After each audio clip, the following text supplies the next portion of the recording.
Maybe we should head over and have a look around.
Popular turns of phrase at the moment, this appears to be quite the fated reunion.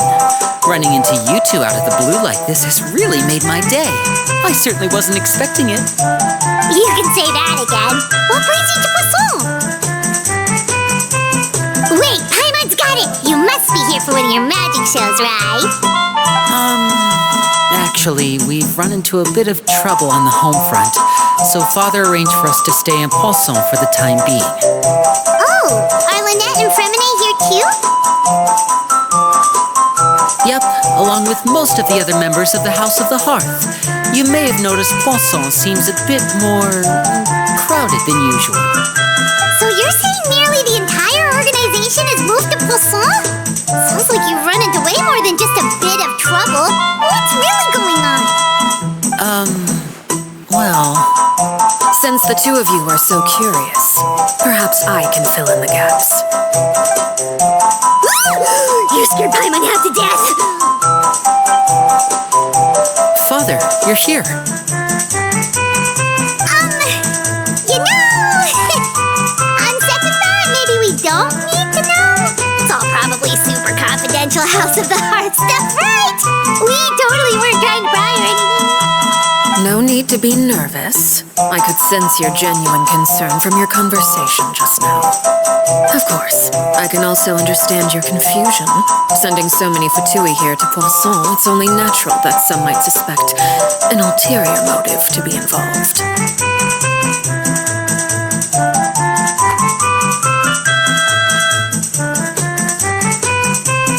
I understand. I'm well aware you've had your fair share of confrontations with the Fatui in the past, and I can't exactly guarantee that we'll remain on good terms in the future. As for right now, however, I would say we have little reason to be at odds, wouldn't you agree? The House of the Hearth could stand to be more open with those who have worked so closely with us in the past. As for the issue at hand, well, it hardly relates to any ulterior motive. To be frank, it all stems from a certain rumor circulating around the House of the Hearth. It's an internal matter. What sort of rumor? A rumor that a certain phantom child is hiding away in the House of the Hearth.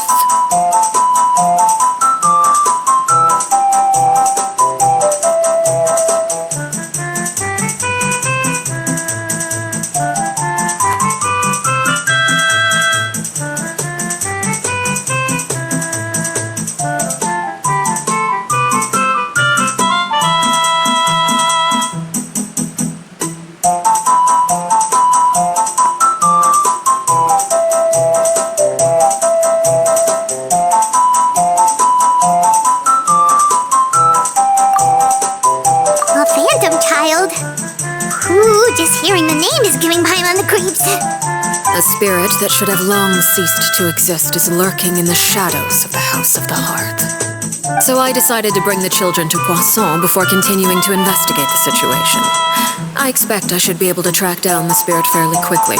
After that, it's just a matter of resolving the situation, if you will. It shouldn't be much trouble at all.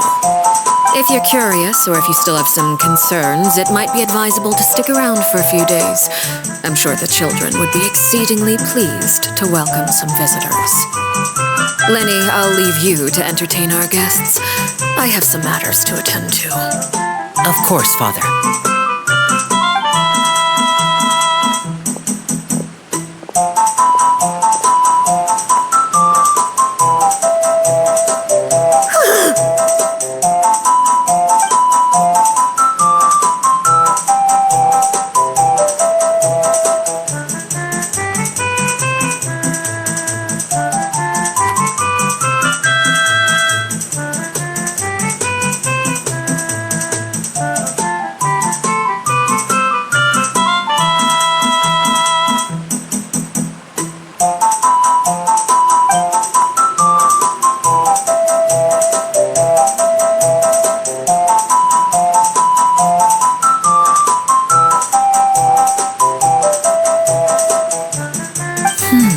It has long been a dream of mine to invite you to our home and introduce you to my other siblings. You're quite well known in the organization already. A lot of people have been talking about you, especially after everything with the prophecy. If you're willing, why don't you stay a while and have a little chat with us? Alright. We don't have anything else to do right now anyway. But let's be clear, we're just gonna be there as guests, okay? Don't get any funny. Oh, wait a second. For your guests, that probably means we'll be treated to lots of yummy food, right? Of course. During our stay in Poisson, we've been helping out the locals with some fishing. We bring in quite the bounty every day. In fact, today is the perfect chance for me to show you what I can do in the kitchen. Let's go. I'll take you to where we're staying.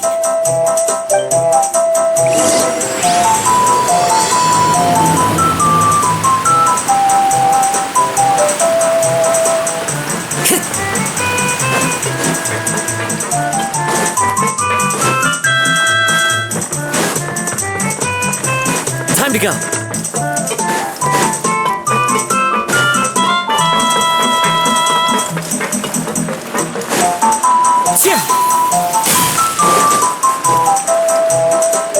We rented this house from one of the locals to use as a temporary base. I'll come back later and tidy up a bit. After that, it should be all ready for you to stay in tonight. Awesome, thanks! So, where are we off to now? Well, when I happened to run into you two earlier, I was actually in the middle of distributing some supplies. With this many people staying in Poisson, we have to bring in outside supplies every now and then. I should probably make sure the rest of these provisions get delivered. Otherwise, people might start to get antsy. Okay, we'll come with. There are all sorts of rumors about your organization floating around out there. Paimon's not sure if she could even take a wild guess as to what's true and what's not. But now that we finally have the chance to see a day in the life of the house, we can take a good look at how you operate. Well, you're more than welcome to come along. Just follow me.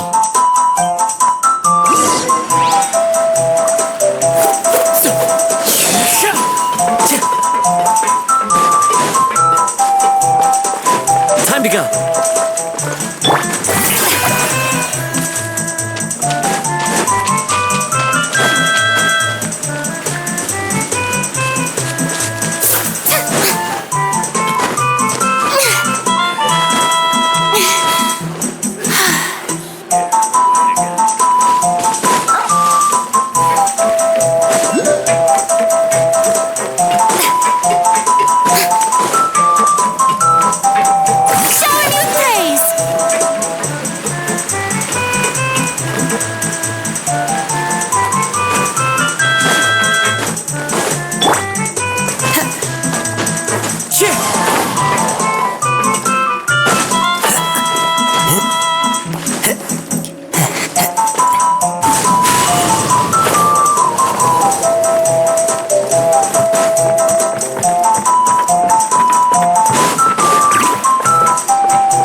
finally here. The supplies. I'm assuming you've... Brought them with me? Yep, here you go. Hello? Something caught your eye? It's the Traveler in Paimon! No way! Come here, everyone! Hurry! The Traveler and Paimon are here!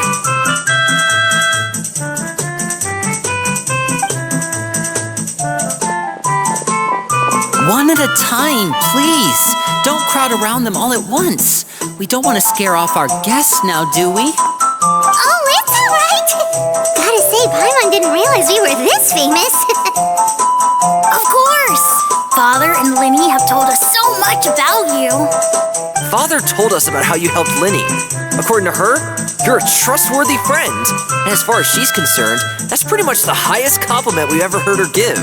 As you can imagine, everyone's been very curious about you. I heard the Traveler is so strong that he can move a mountain with his bare hands. I heard Paimon eats so much that she can clean out the entire pantry at Hotel Tabor in just 3 days. Wait a second! That's the rumor you heard about Paimon? Oh, not cool at all! Oh, wait! When guests visit, you're supposed to give them gifts and stuff, right? Oh, we don't need something like that. Besides, we don't have anything to give to you. Come on, we insist. I can give you some of my new potions. Just pick your poison. And by that, I mean medicine or actual poison. I've got both. Huh? Or maybe Shaplo can teach you guys about stealth! He's super good at it! He's never been caught! Ah, now that's not a bad idea. I know you usually prefer to fight head-on, but it never hurts to expand your bag of tricks, right? When it comes to eliminating your enemies, staying quiet can go a long way. Trust me, I would know. I was poisoned not too long ago, and I'm still dealing with the after effects. So I'm not quite as good as I was before, but I can still give you some pointers. Wait, when you said gift, I didn't think you meant poison and stealth tactics. But those are the best things we can give you! You don't like them? Ooh, how about this? Tell me the name of someone who really annoys you, and we'll teach him a lesson for you. All right, Fold, Selwar. I think that's enough suggestions for now. When it comes to being a good host, it's the thought that counts. You don't need a physical gift to make our guests happy. In fact, pestering them with suggestion after suggestion might make them more annoyed than anything. I would say your enthusiasm has certainly gotten across. Really?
play with. If there's anything you need, just let us know.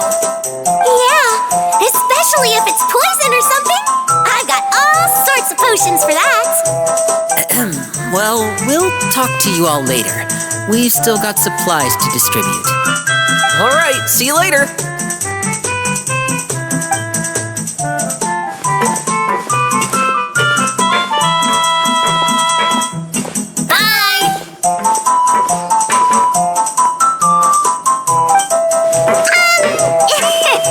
Lindy, about all that poison and stealth tactics talk just now. Scared you, did it? That kind of talk comes with being part of the House of the Hearth. When Foltz was really young, he strangled all of his family pets. Just out of curiosity, he was labeled a dangerous problem child and was abandoned by his family. Elwar has an unnatural obsession with potions. Father has forbidden her from trying all the different concoctions she comes up with, but she still tries to test them in secret. You really have to keep an eye on that one. Chaplot is around my age. While I'm mainly responsible for collecting intelligence, he handles surveillance. He's very passionate about his work and has no reservations about taking on some very difficult missions. I know you two probably aren't used to that kind of talk, but I can promise you they only had the best of intentions. Things like stealth tactics and developing different poisons, they really mean a lot to them. They were just trying to share the best of what they could offer, that's all.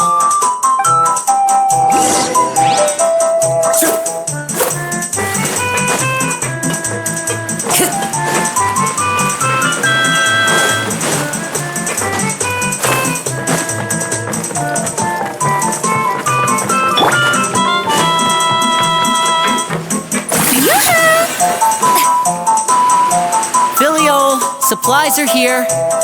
Thanks. And who are these two? Outsiders? Allow me to introduce you. This is the Traveler and Paimon. Oh, you're the famous duo I've been hearing so much about. It's nice to meet you. I heard you've traveled to all sorts of places. Is that true? Of course! We're making our way all across to that! Oh, good for you. You must be pretty familiar with Fontaine by now, then. Have you seen the new opera that started running recently? I think it's called... The 4,000 Thieves? Oh, this is the first we've heard of it. It seems like it's going to be fantastic.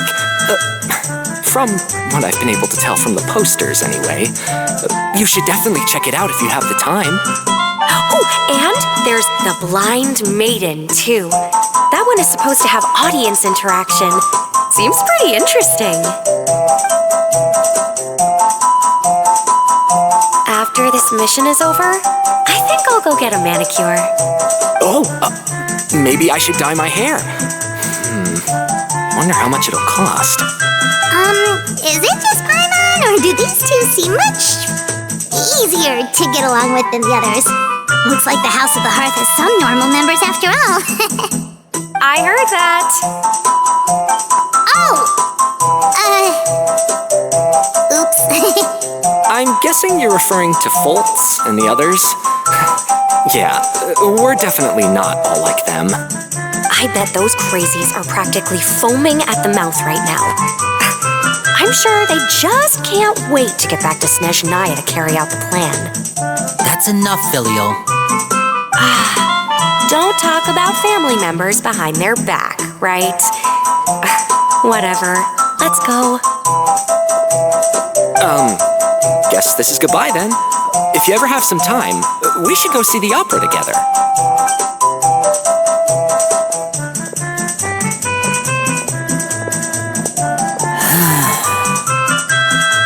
Well, that's it for the supplies.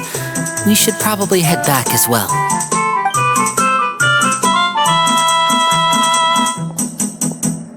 Well, they didn't seem too happy with each other. Seems like there could be something more going on here. You're right. We're only here as guests after all.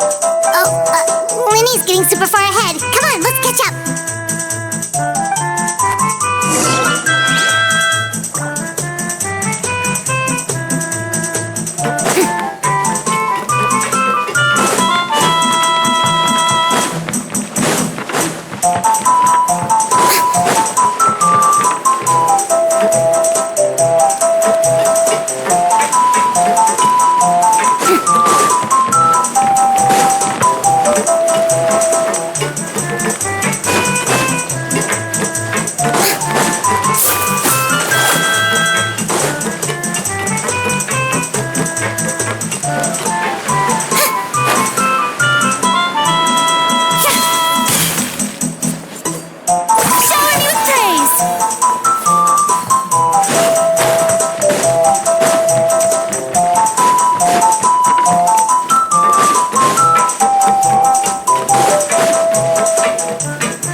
there's more trouble in store next month, too.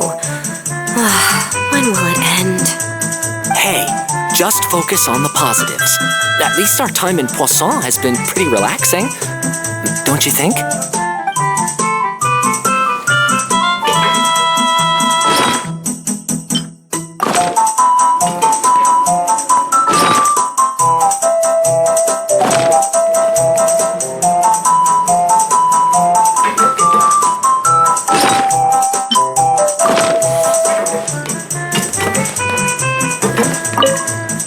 Looks like there's more trouble in store next month, too.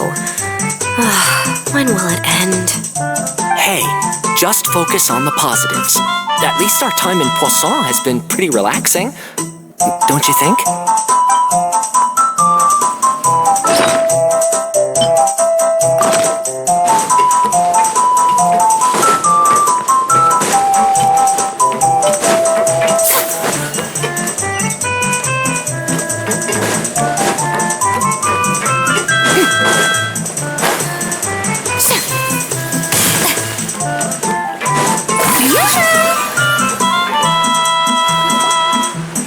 So, what do you think of the members you've met so far?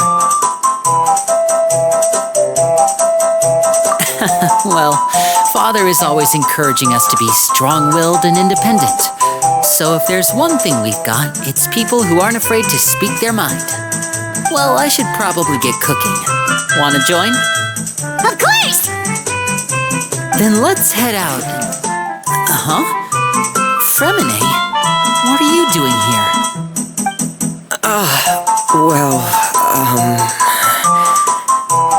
Hey, nice to see you again! You too. I heard you're here as guests of House of the Hearth. Welcome. We were just going to make some food. Why don't you come along? I could use some help in the kitchen, and I seem to remember you mentioning you wanted to make seafood soup for the traveler in Paimon. Seafood soup? Oh, Paimon's drooling already. Were you looking for something just now, Fremine? Maybe I can help. It's nothing. I just wanted to see if there were any extra supplies. Yeah, we've got some left over. What do you need? Some food and water. And some clean cloth, if possible. No problem. Give me a second here. Food, water... Wait a minute.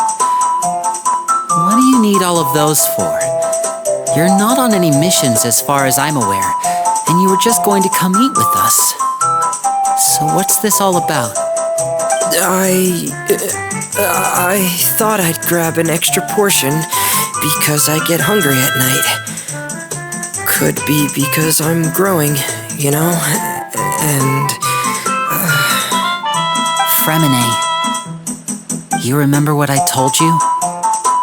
You're not like me. Your lying skills still need some work. Tell me what's going on. Is it really bad enough that you have to keep it from your own brother? Maybe it'll be better if we gave them some space.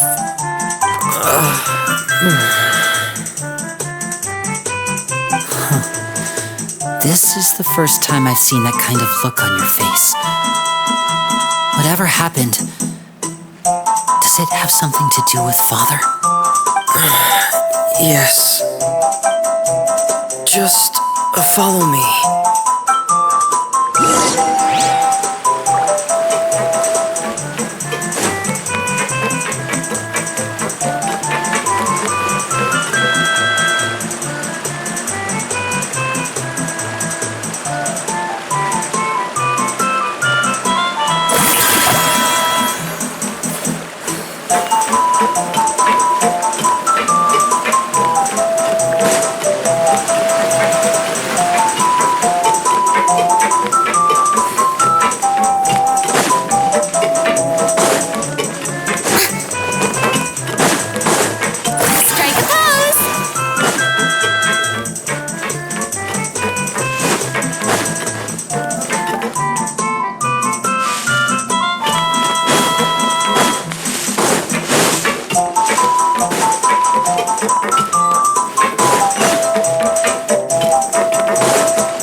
Hello, my name's Linny. I grew up in the House of the Hearth. And you are?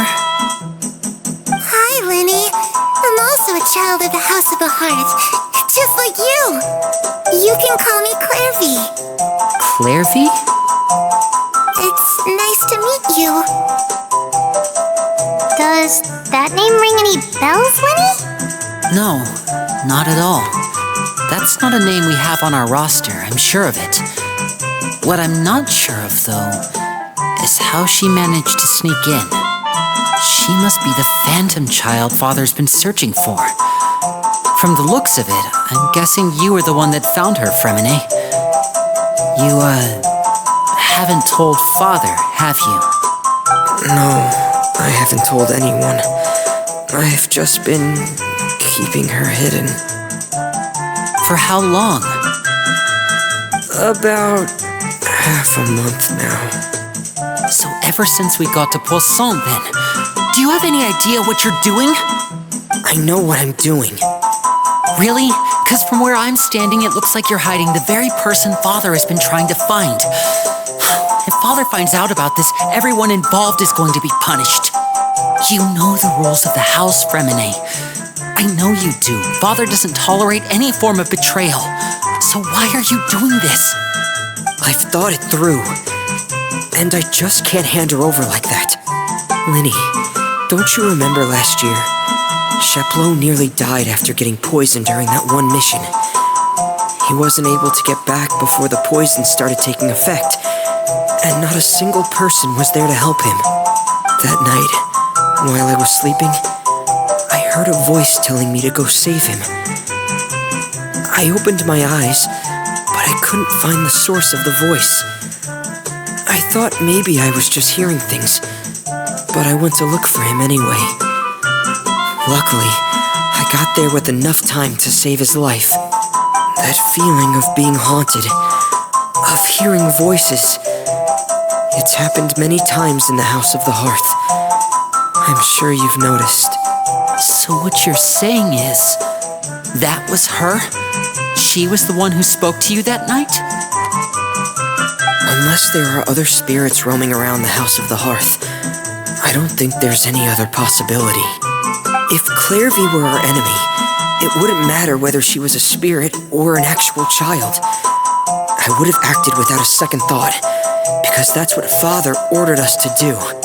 But she's been living with us, helping us from the shadows all this time. I think that makes her family. I couldn't just hand her over to be dealt with. Not when there's so much we still don't know. So what's your plan then? You can't keep her here forever. Someone is bound to find out eventually. I haven't thought that far yet. I don't want to disobey an order from Father, but I also don't want to put Clairvy in danger. Come with me. There are a couple things I'd like to say to you in private.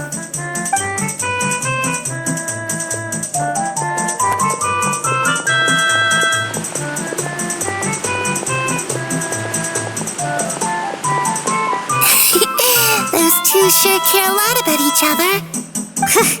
Well, they got a funny way of showing it. From where Paimon was floating, it sure seemed like they were about to bite each other's heads off. No way! They have a really deep bond. I could tell right away, because I also have a friend like that. I just don't know how long that kind of bond can last. The darkness in the house runs deeper than you can imagine. No one can get out alive. I'm sorry, Linny. I really didn't mean to drag anyone else into this. Oh, really? You didn't mean to? 'Cause I, for one, wish you did. Huh? What do you mean? You know, when we were younger, you didn't call me Linny. You called me brother, just like Lynette. We grew up together, the three of us. We were all orphans, all rescued by Father. Of all the siblings in the House of the Hearth, I think our bond was the closest. Later on, when you started calling me Linny, I wasn't actually surprised. After all, Lynette and I are related by blood. We've had to depend on each other to survive long before we joined the house. Linny, The darkest and most difficult moments of my life happened before you and I had ever met. I'm sure that's true for you as well. Even so, Fremine, we've stood by each other for all these years now, and to me, that means more than blood. You and Lynette are the most important people in my life. No one can replace you. So I won't let you face anything alone. Not if I can help it. Oh, looks like things are getting kind of heated between Linny and Fremine. Maybe we should go check on them. Oh, it's raining. I should put my clothes away.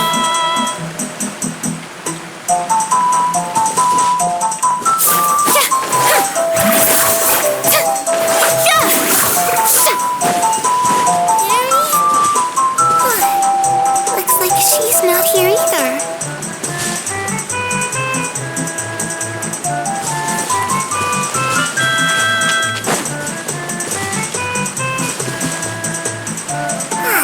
It's time to eat.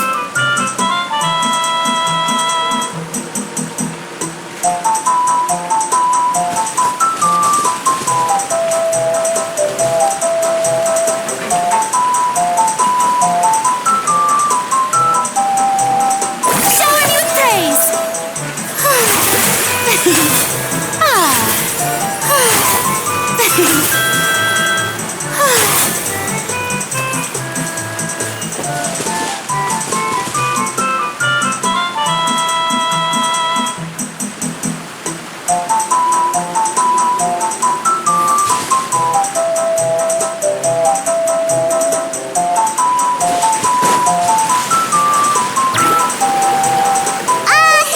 Hey, you two!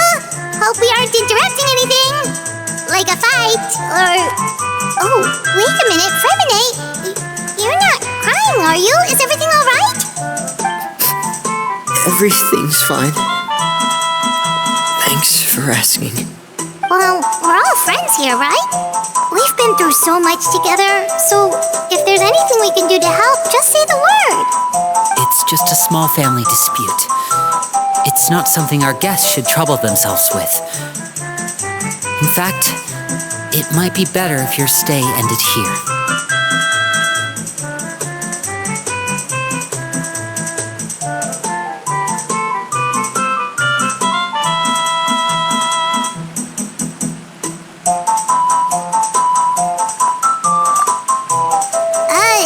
What are you getting at, Traveler? When guests are around, families are often on their best behavior. And any disputes are less likely to escalate. That's what you're trying to say, isn't it?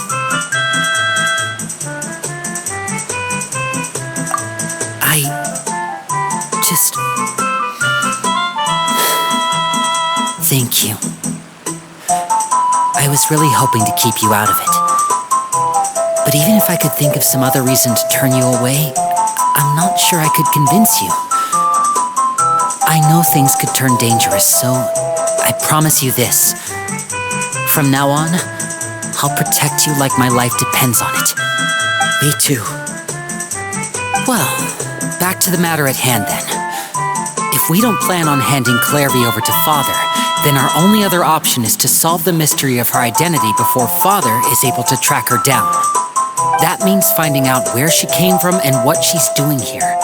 Then we can send her on her merry way and pretend like none of this ever happened. I've tried that already. And?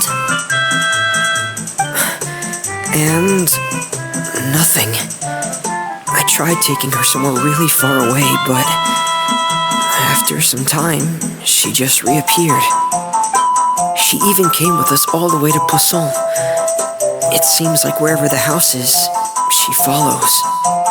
I don't know much about spirits. Do you two have any ideas? Let's see here. Paimon remembers hearing something like, if you fulfill a spirit's last wish before they die, they'll let go of whatever's keeping them here and return to the ley lines. Oh, it's just that Paimon doesn't really remember where she heard that, so it's not guaranteed to work or anything. Well, sounds like it's worth a shot. Guess that means we should go ask her about her wish. But first, Fremine, I need you to promise me something. What is it? I need you to promise me that this will stay between the two of us. We're the masterminds behind this whole thing. No one else gets involved. Can you do that for me? Of course. I promise. All right. Then let's seal the promise just like when we were kids. Fist bump on 3. Ready? 1, 2, 3. I swear.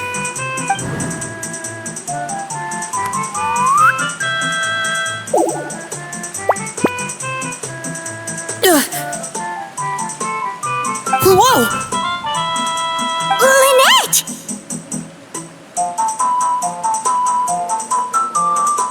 But what a surprise! What brings you here, dear sister? And, when exactly did you get here?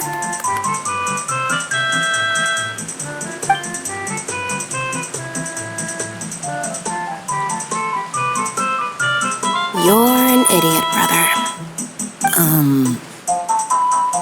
And you too, Fremine.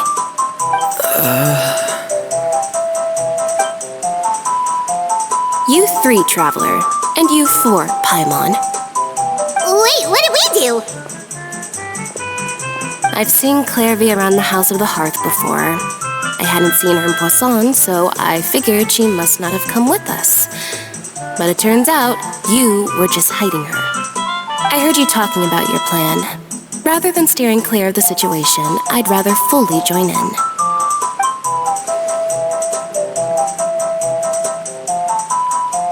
If you don't agree, I'll have no choice but to report everything back to Father. Simple as that. You're not giving us much wiggle room here, Lynette. Well, I guess we're all in this together then. After we talk to Clairvy, we'll figure out our next move. There's no time to lose. Let's go.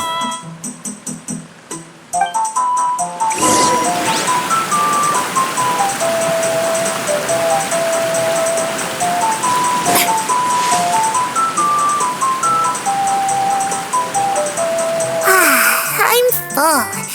Thank you for bringing me this food, you guys. She said she's full, but the food doesn't look like it's even been touched.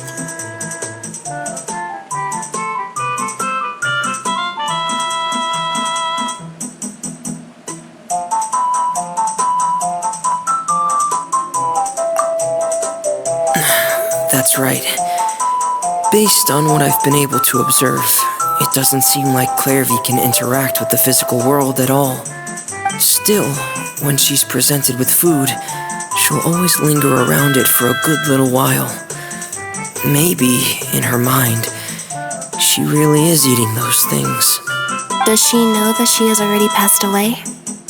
I've tried to ask her, but she didn't answer. My guess is that she's just as confused as we are. Or maybe she couldn't understand the question at all.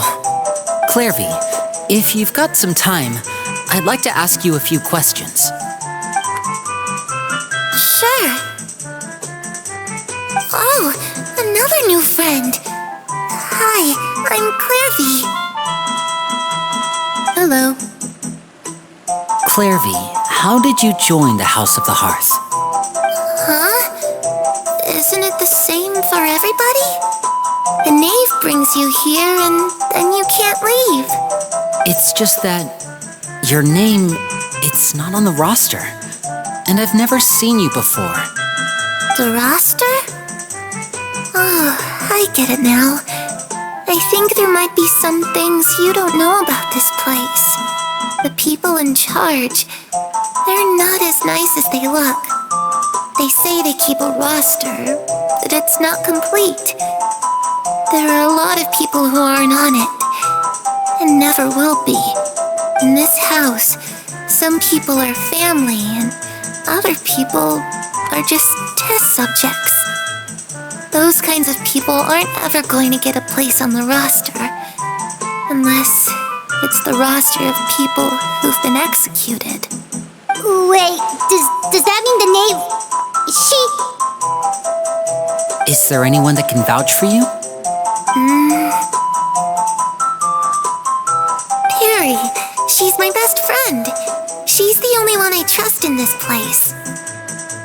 Have either of you heard of that name before? No.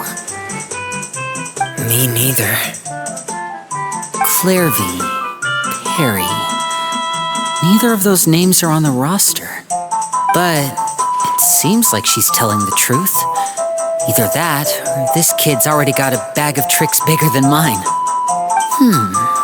Maybe we should try a different approach. Clairvy, do you have a wish? A wish? It can be anything you want. Just imagine. It's your birthday, you're blowing out the candles, and your wish is...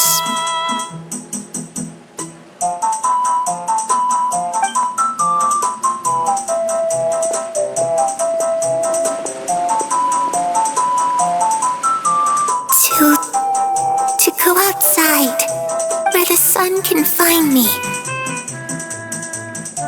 That's it? Well, that sounds easy enough.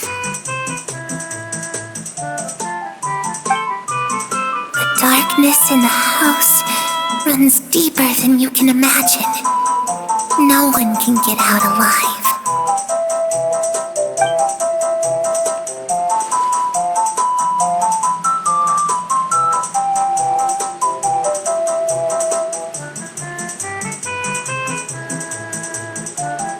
Okay, time to divide and conquer. Listen up, I've got a plan. I'll try and find a way to use basic illusory magic to take Clairvy outside and bring her somewhere with sunlight. Lynette, try and find the list of executions that Clairvy was talking about and see if her name is on it. Fremine, you stay in Poisson. We can't be the only ones who've had run-ins with Clairvy. I need you to collect intel on everything she's said and done. Understood. I'll try my best. What about us? What should we do? I really appreciate your willingness to help, but this is a family matter. I don't want to drag you in too deep. It's too risky. Let me think. Since Father considers you to be guests, maybe you could stick by her side for a little while. You don't need to do anything except keep up some nice, casual conversation. Ah, Paimon gets it. You want us to distract her.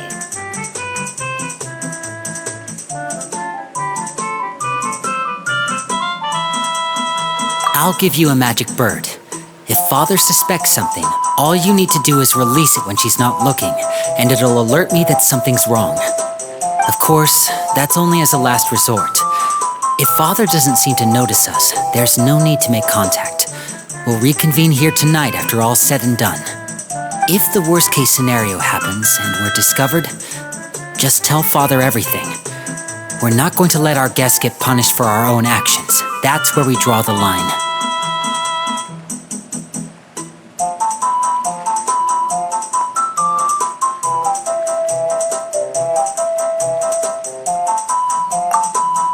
You too. Okay, this is where we part. Father should be at the beach nearby.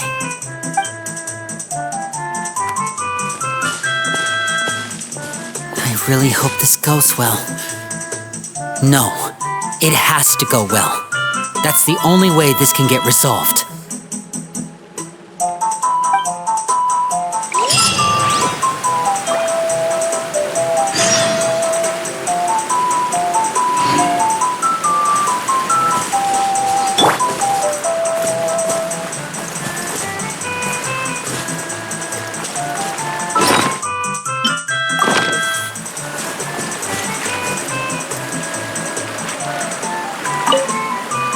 Clairvy, I'd like to take you somewhere. Is that okay with you? Sure. Where are we going?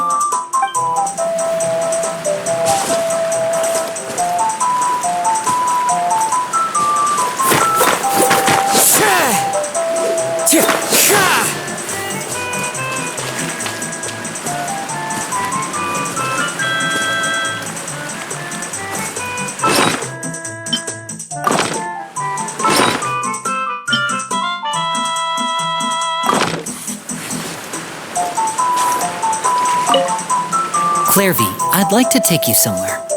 Is that okay with you? Sure. Where are we going?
Time to go.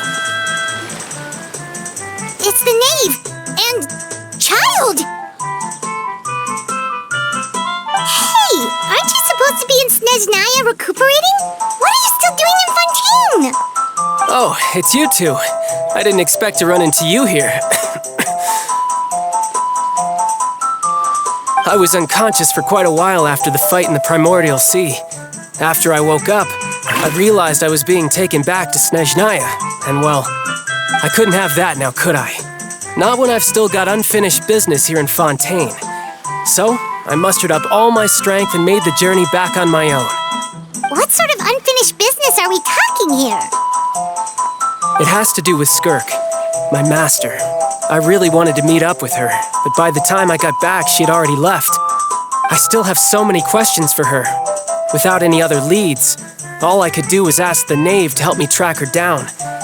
She must have left behind some traces from her time in Fontaine. Oh, okay, so have you found any clues? Unfortunately, no.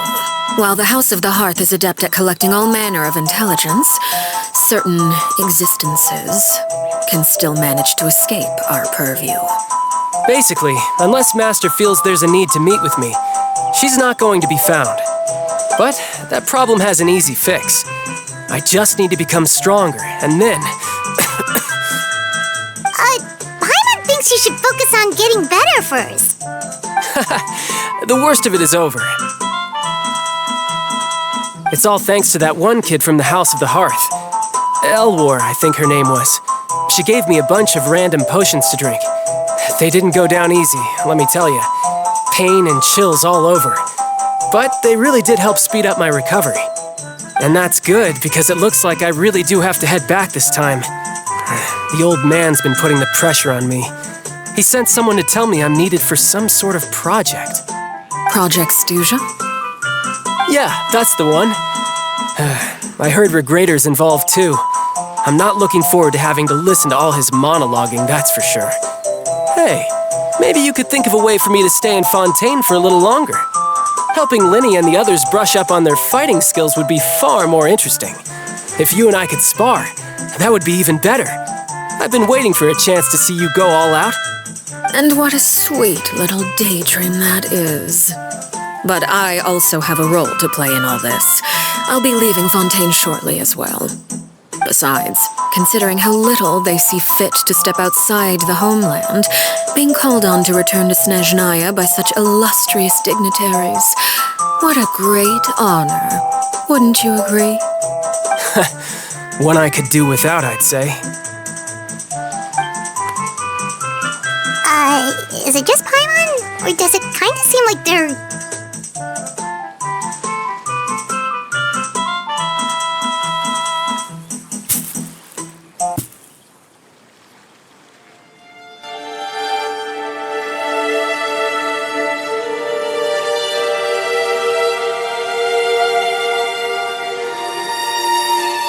So, dear guests of the House of the Hearth, to what do I owe the visit? Well, we just,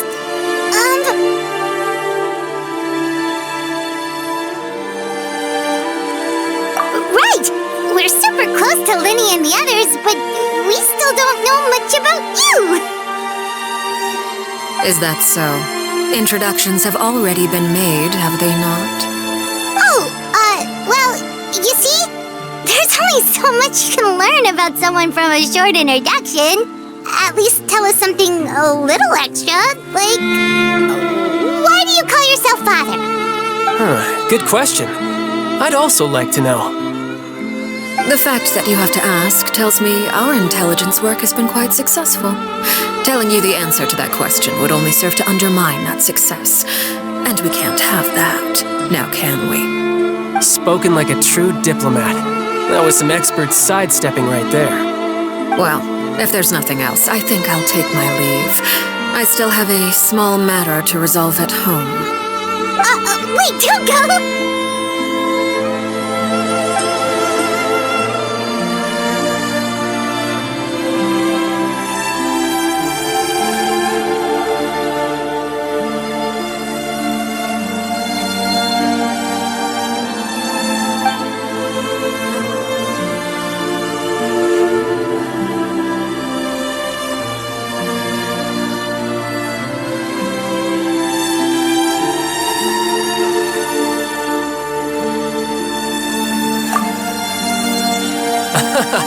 I'd also like to hear the answer to this. I've met some of the members of your organization, and they all seemed like really good kids. They actually reminded me of Tonya and Tusser. Which, by the way, if you ever betray them, I'm just letting you know, I won't let you off easy. And why would I betray them? Well, you've already betrayed the House of the Hearth once, haven't you? At least, that's what I heard.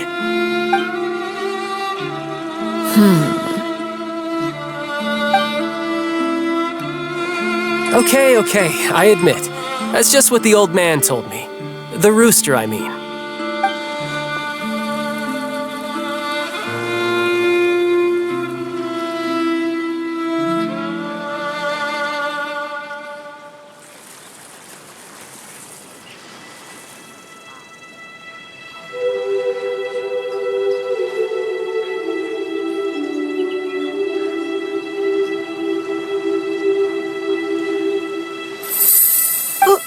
Wait, did you really do something bad to those kids?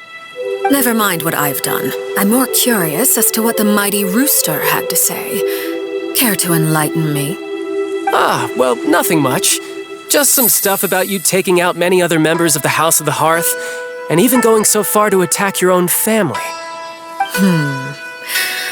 I see. Oh, based on your reaction, I'm guessing it's all a bunch of lies. Hardly.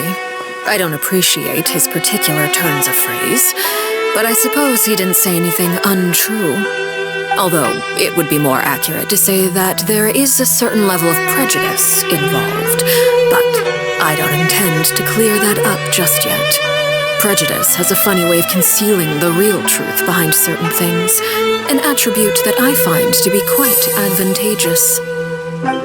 Call yourself a Fontainian, for example, and people will assume all sorts of things, when the real truth is that this is simply the land where I was raised. Huh? You're not actually from Fontaine? But then why did you try to help out with the prophecy and everything? I was trying to protect the children born in Fontaine. Claiming that I myself was a Fontainian simply made it easier to operate. People would hardly suspect a fellow Fontainian of having any ulterior motives. Who wouldn't want to save their homeland after all? The primordial sea wouldn't have any effect on me, but it would have caused great harm to the House of the Hearth. Well, you wanted extra information, didn't you? There you go. I hope that satisfied your curiosity.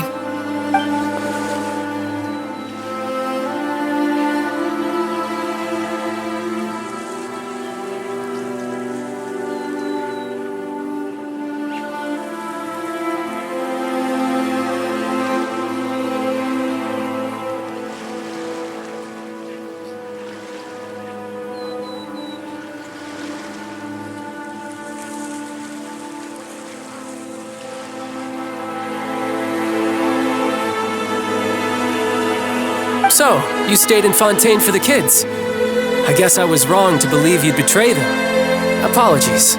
Looks like I was holding on to some prejudices myself. Good. Like I said, I like it when others have misconceptions of me. Actually, while I was recuperating at the House of the Hearth, there was something else that really caught my attention. I heard that members always resolve disputes and arguments with a friendly spar, and the loser has to back down. Seems pretty cool if you ask me. Would also give them plenty of opportunities to hone their skills. Well, that's only a recent development. In the past, such spars weren't nearly so friendly.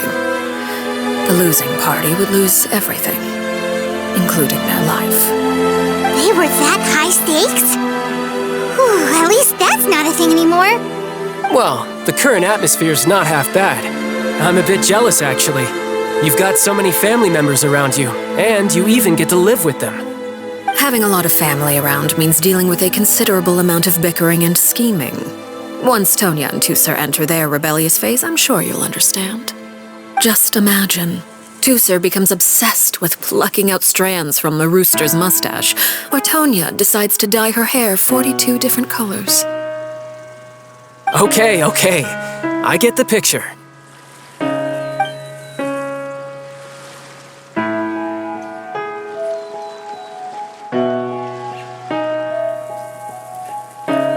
Well, would you look at the time?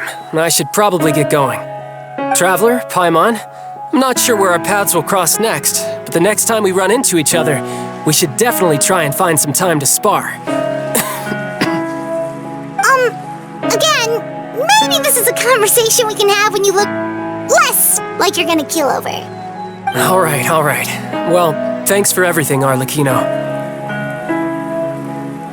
No thanks necessary. You also played a part in obtaining the Gnosis. I would say we can call ourselves even. I like the sound of that. Well, I'm off. See you all some other time. We should probably get going too. Do you want to head back with us? Oh? You want me to leave so soon? Oh! Well, you see, I'm rather enjoying the evening breeze. If you don't mind, I think I'll stick around for a bit. I have some things to think about. Apologies for not attending to you like a proper host. Please forgive this slight. I do hope you'll have a pleasant stay. We managed to keep her distracted until nightfall. Good thing Child was there to keep the conversation going. You don't think she suspected anything, do you? Oh, I wonder if Liddy ran into any issues. Let's hurry back and see how everything went.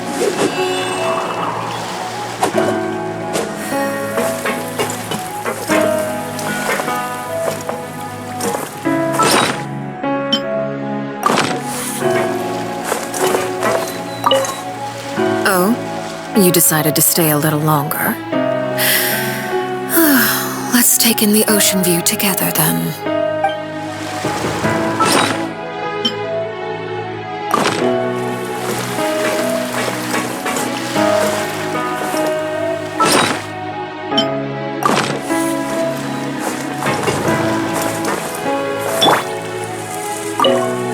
Oh? You decided to stay a little longer?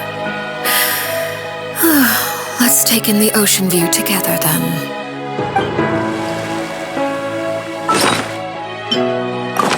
Shine down! Strike a pose!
Well, long story short, we ran into a small issue. Clairvy can't go into the sunlight.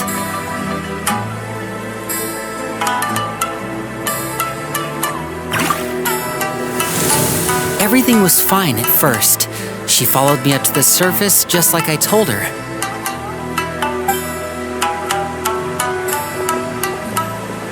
But as I led her out of the shadows and into the sunlight, she vanished. I turned around and there she was, standing at the edge of the shadows, silently watching me.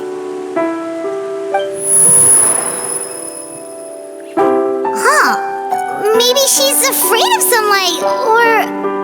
No, it wouldn't be her wish if that were the case. Well, we could always try pushing her into it.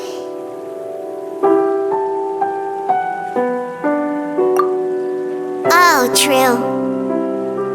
I've pretty much tried it all already. Nothing worked. Eventually, the sun went down, so all I could do was bring her back here. How did it go with you, Lynette? Good. I've got the list. It's right here. Really? Well, what are we waiting for? Let's take a look!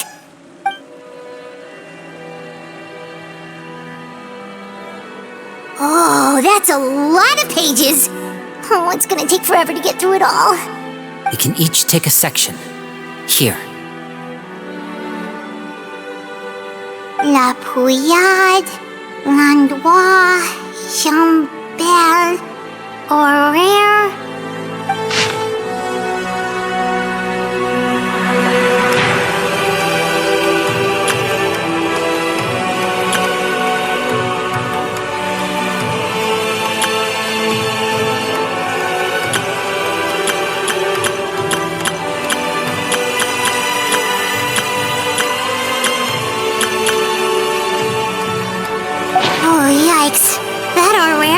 Has a huge scar on his face.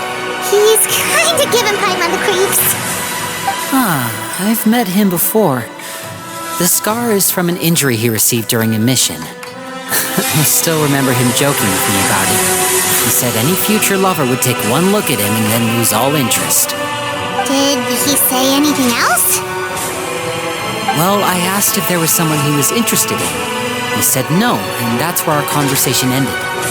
It was only later that I learned he really did have someone he liked. He risked everything to escape so he could be with her, but it didn't work.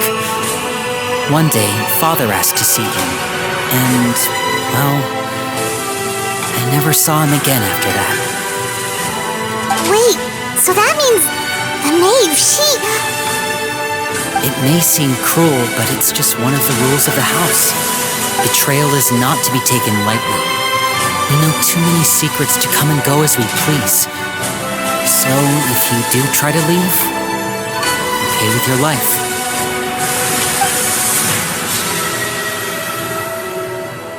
Her name's not here, huh? Well, that's not too surprising. It doesn't seem like this list is complete. It only contains records dating back around 5 years.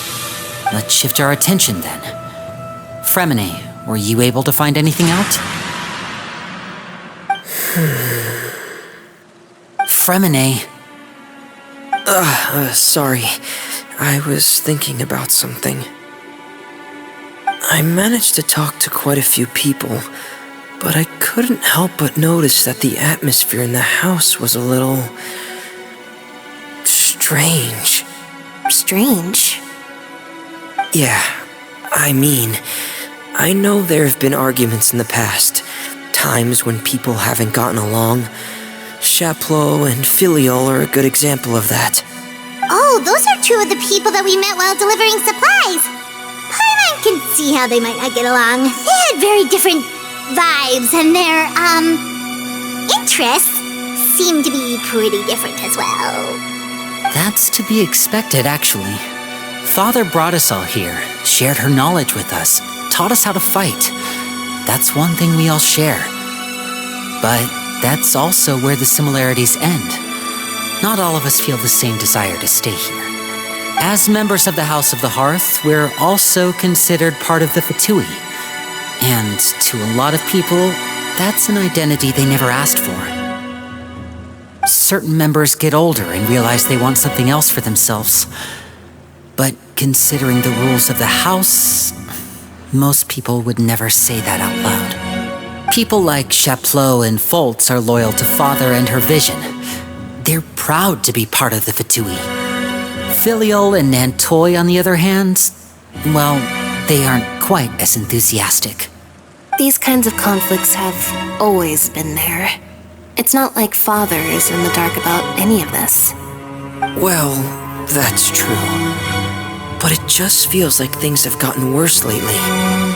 Filial and the others, it seemed like they were meeting in secret to talk about something. I can't say for sure, but I think they've met Clairvy.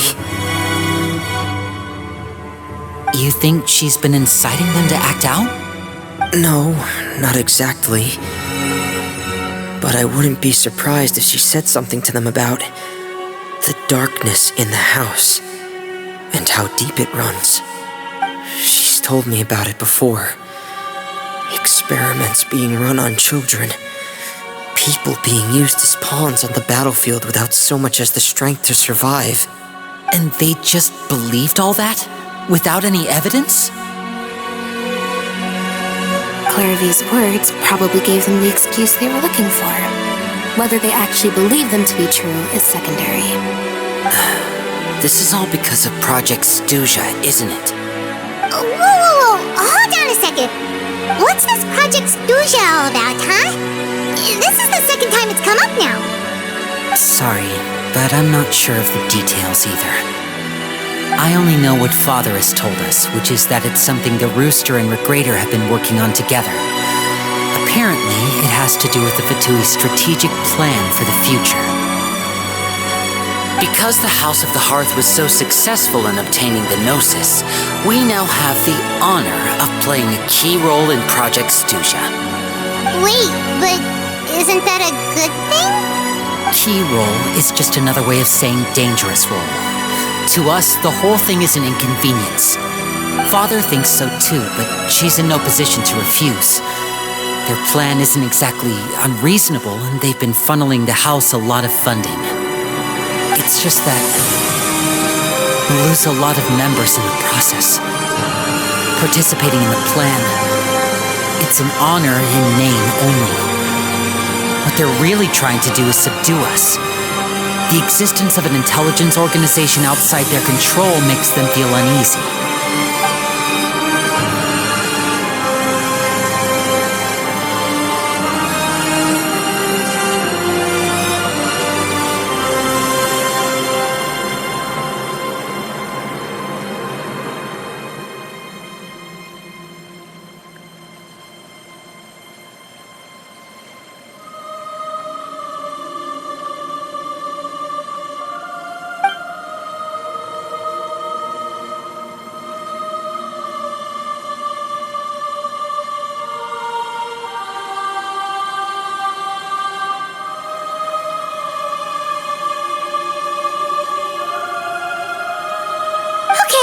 Super complicated top-secret Fatui business aside, what does all of this have to do with the conflicts you were talking about earlier?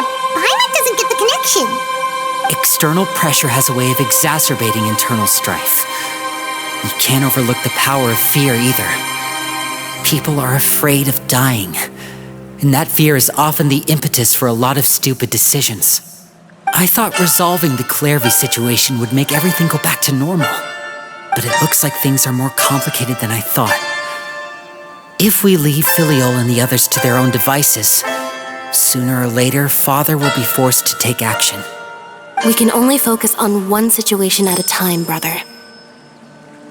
You're right. Even if we confront Filial and the others, it won't do any good. It might even make matters worse. We should focus on Clairvy for now. Well, it's getting late.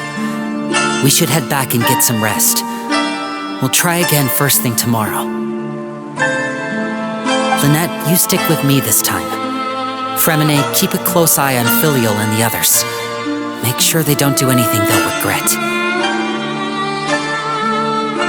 Good work today, everyone. Have a good night, and I'll see you tomorrow.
Forward to an early night, but she can't sleep at all.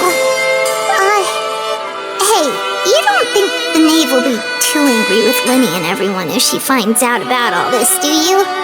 She's even scary when she smiles. If she were to actually get angry... Ooh, you have to protect Paimon if that happens, okay, Traveler?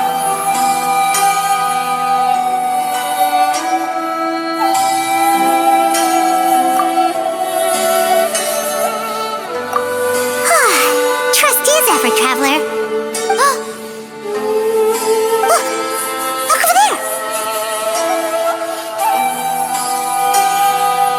Quick, let's catch up with her before anyone sees.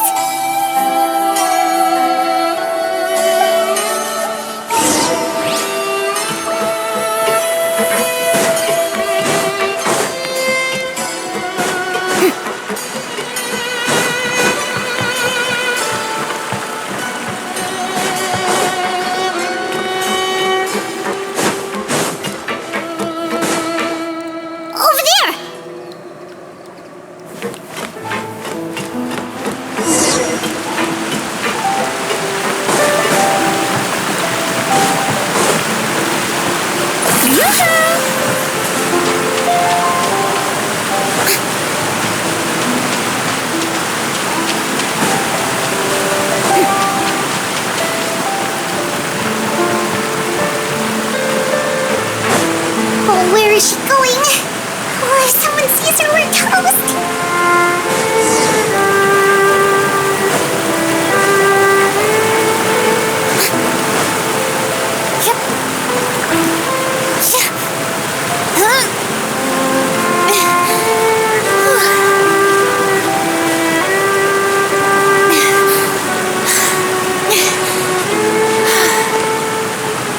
Strike a pose! Oh, look!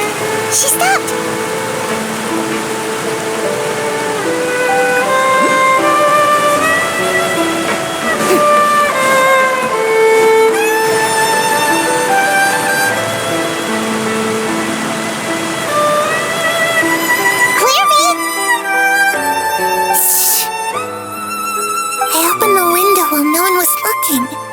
Look how pretty the outside is.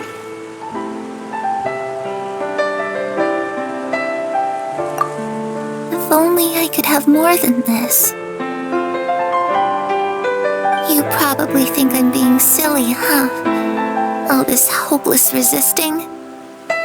It's better to dream of what I could have than try to make it a reality, right? Please, help us get on the same page here, Clary. We need you to tell us what you know. Can you do that? Sure. Although, after you hear all this, I think you might regret that decision. Everyone in this family is nothing more than a tool, something to be used and exploited. We're all expendable, including me. As long as you're useful, you get to stick around. Lose your value, and you're handed over to the doctor, experimented on, and given a fate worse than death. I've seen it happen again and again, and I've had enough. You're saying the knave did all that? It's just, that doesn't seem like something she would do. She's scary and all, but it seems like even she has lines she wouldn't cross. I knew you wouldn't believe me. Everyone thinks she's a good person. They all think of her like a real mother. Mother? But she doesn't deserve that title. She's disgraced it and tarnished it. And if I had things my way, I'd never see her again. If only Perry were here, she'd understand. Harry. There's that name again. Also, Paimon's getting a strange feeling. It almost feels like she's not really here with us. Paimon can't tell if she's actually talking to us or if she's mistaken us for someone else.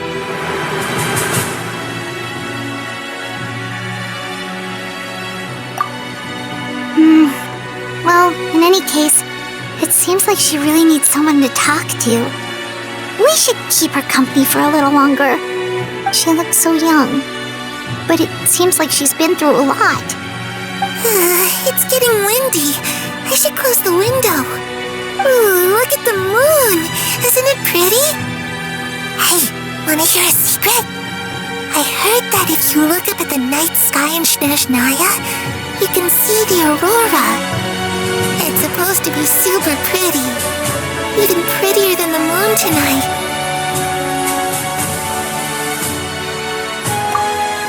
Perry and I promised each other that once we're older, we're gonna go see it together.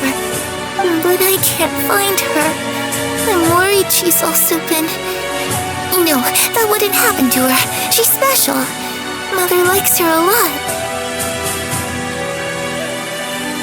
We should really go talk to Mother, but we just fought. She doesn't want to see me, and I'm too scared to face her. What should I do?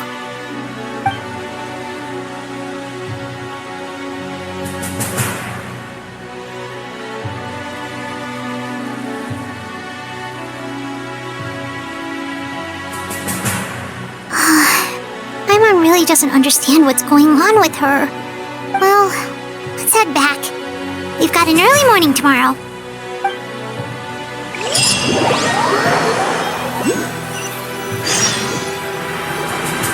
All right, looks like we're all here.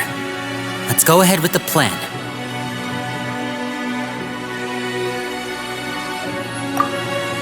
Oh? What is it?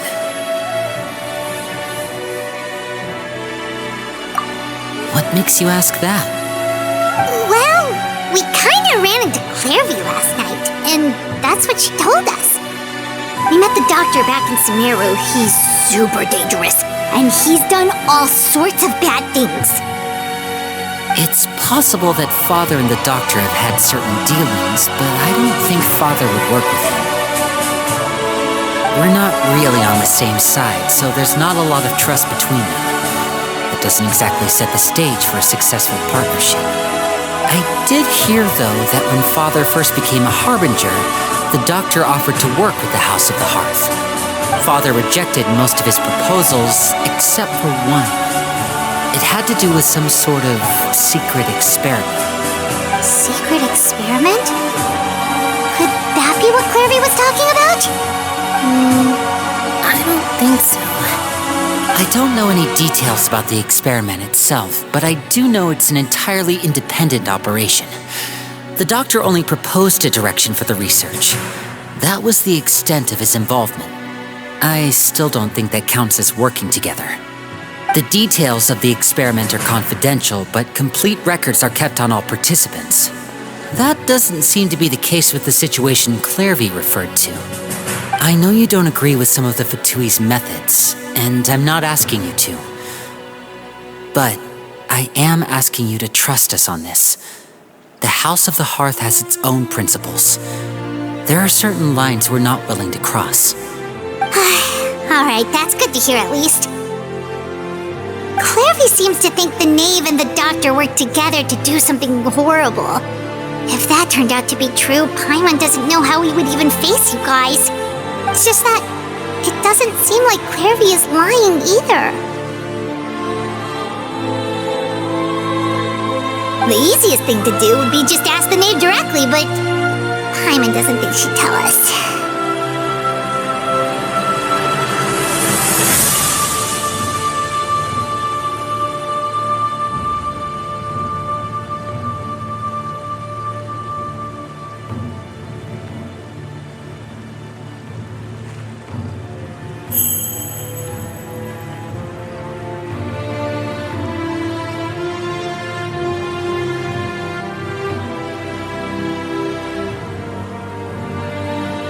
Father didn't come back last night. She's probably still near the shore. We'll be counting on you to distract her. Lynette, you're with me. Fremine, you know what to do. Be on your guard, everyone. All right, let's get to it.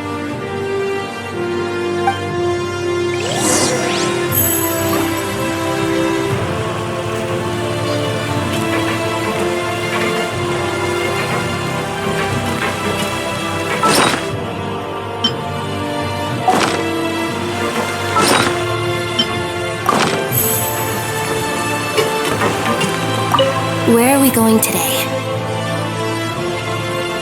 Let's try somewhere further away this time. Where are we going today? Let's try somewhere further away this time.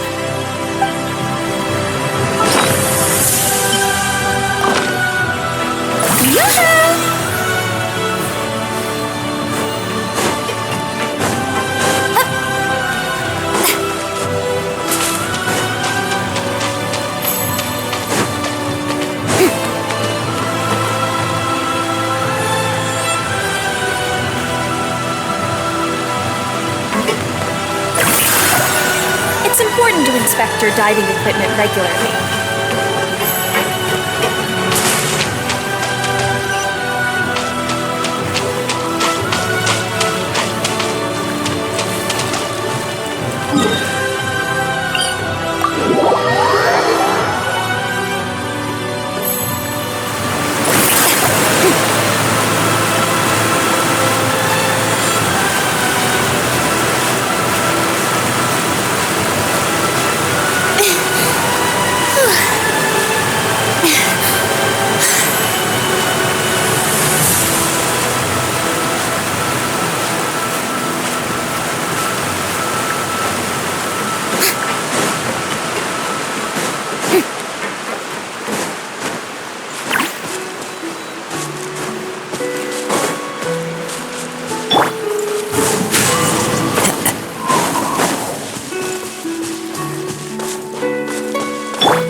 You shall perish!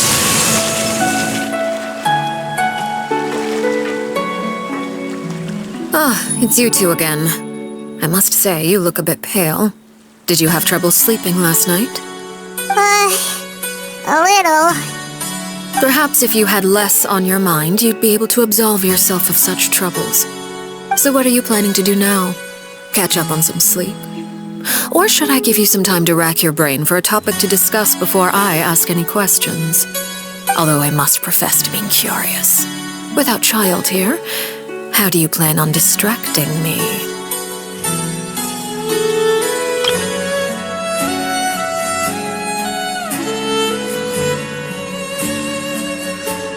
Us? Distract you? A good one. But no, we were just here for a chat. Looks like you could have used some extra time to think. No matter. If you don't have any other plans, why don't you accompany me somewhere? Don't worry. I'll be sure to steer clear of any scheming children. The ocean breeze is sure nice today.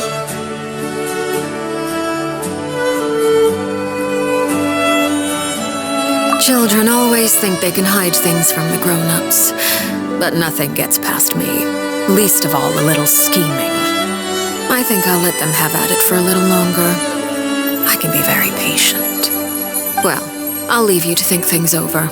If you're so inclined, meet me outside the Palais Mermonia. Good things come to children who do as they're told. So I do hope you decide to tag along, if only for your friends' sakes. What should we do? She clearly knows about everything we've been doing, and Paimon doesn't think it'd be a stretch to say she was threatening us just now.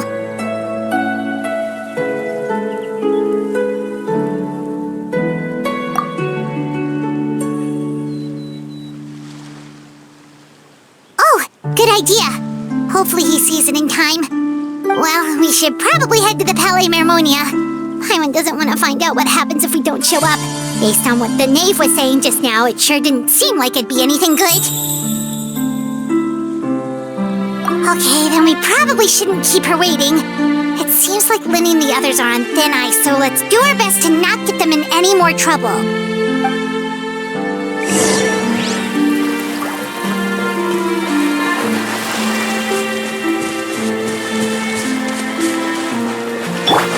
Strike a pose!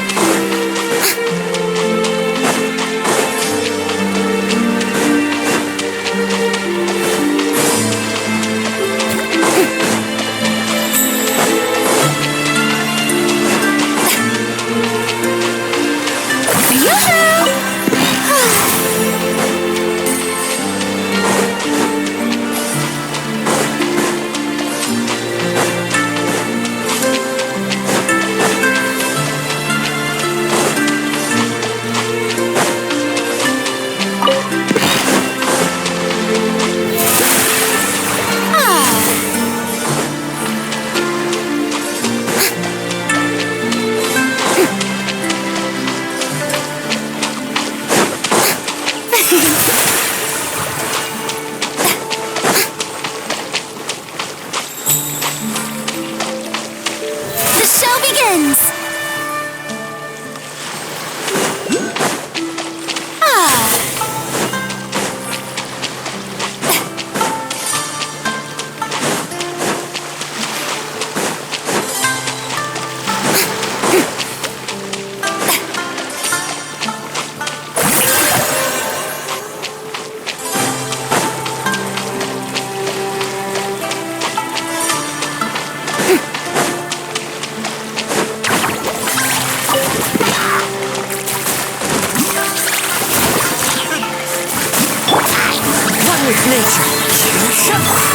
Come on! We can do it! I'll protect us!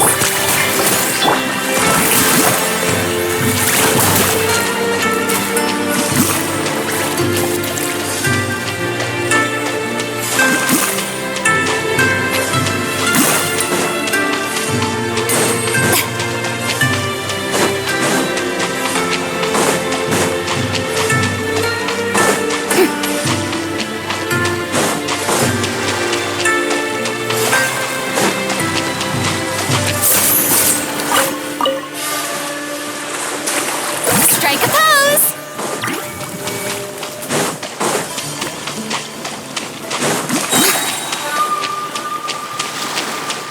Let my name echo in song!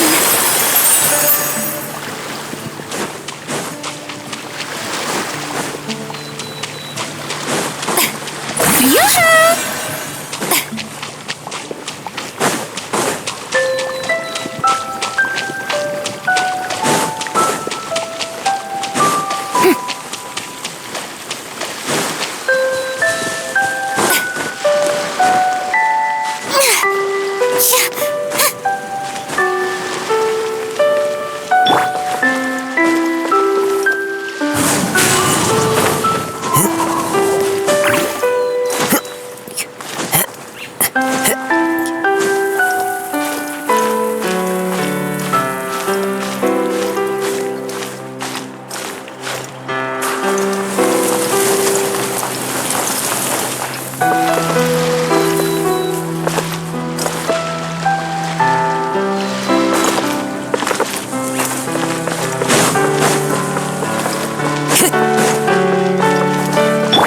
Shower me with praise!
smells.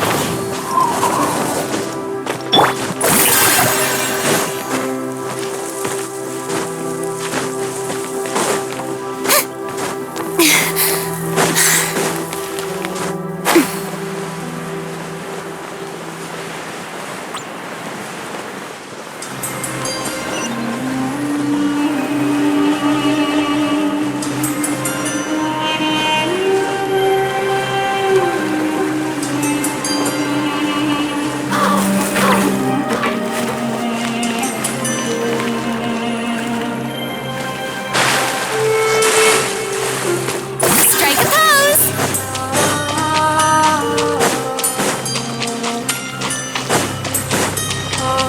Welcome to the court of Fontaine.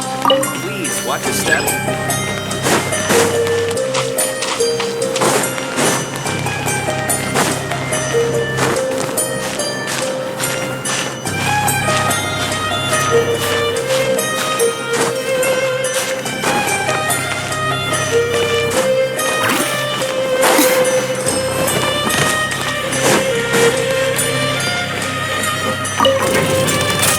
Welcome to the court of Fontaine. Shower you praise!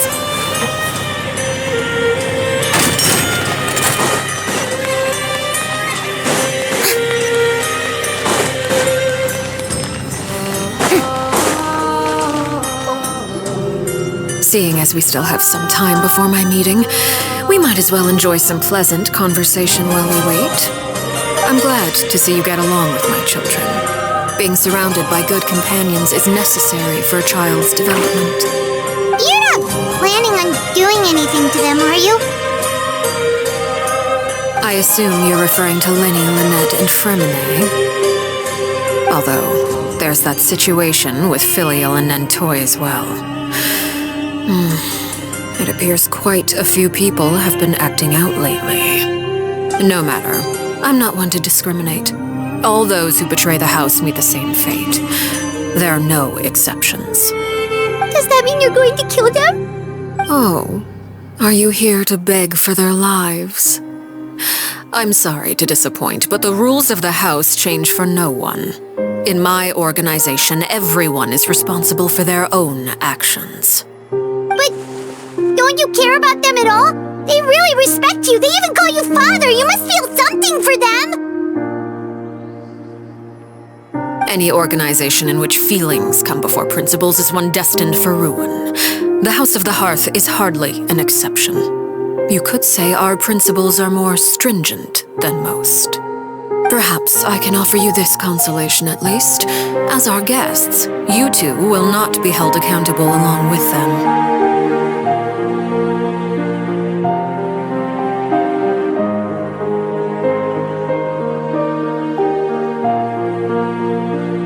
I would imagine Lenny, Lynette, and Fremine will be able to keep their lives. As for Filial, Nentoy, and the others, I'm afraid there's little I can do. They can try to escape, but once you know our secrets, there's no getting out alive. But that's awful. Ah, you seem concerned. Out of consideration for my guests, I suppose I could turn a blind eye for a little longer. If Lenny and the others manage to dispose of Clairvy in the meantime, all evidence of their wrongdoing will be lost. In that case, I could hardly punish them for something I couldn't prove. If their efforts are unsuccessful, on the other hand, all will be held accountable, and the punishment will be severe.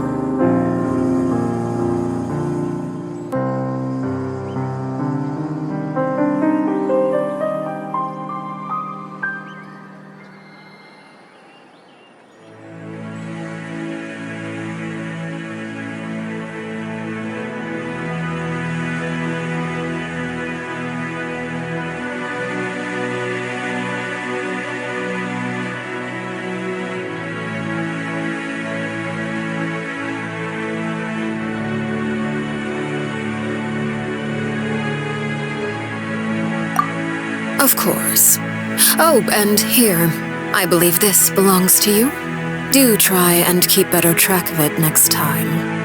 It takes a considerable amount of time to train a bird like this, It would be such a pity if you were to lose it permanently. Wait, where did you get that? Well, I'm afraid that's all the time we have to chat. Now, for the matter at hand. I asked you to meet me here because I have business at the Palais Mermonia. It has nothing to do with you, but I think it would be prudent for you to stick by my side for the time being.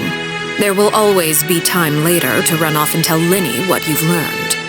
Well, time to go. Looks like we wrapped things up just in time.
It's been a while, Monsieur Neuvillette.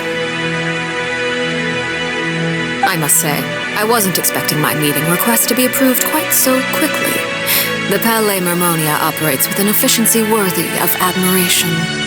It is only right that an esteemed diplomat such as yourself should be afforded the proper level of respect. Although, if I may speak plainly, I must confess that I did not anticipate we would have the occasion to meet again after presenting you with the gnosis. I see you brought the Traveler and Paimon with you as well. If I may inquire as to the purpose of your visit. I'll be departing Fontaine shortly. There is, however, an outstanding matter that I would like to see resolved before I go.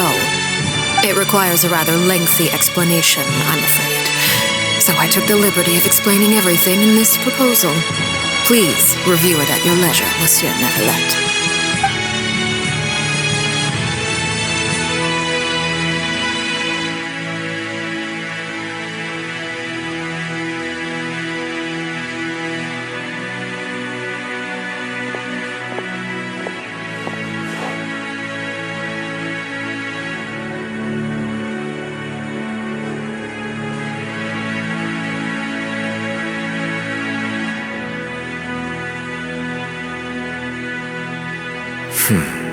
I understand your request.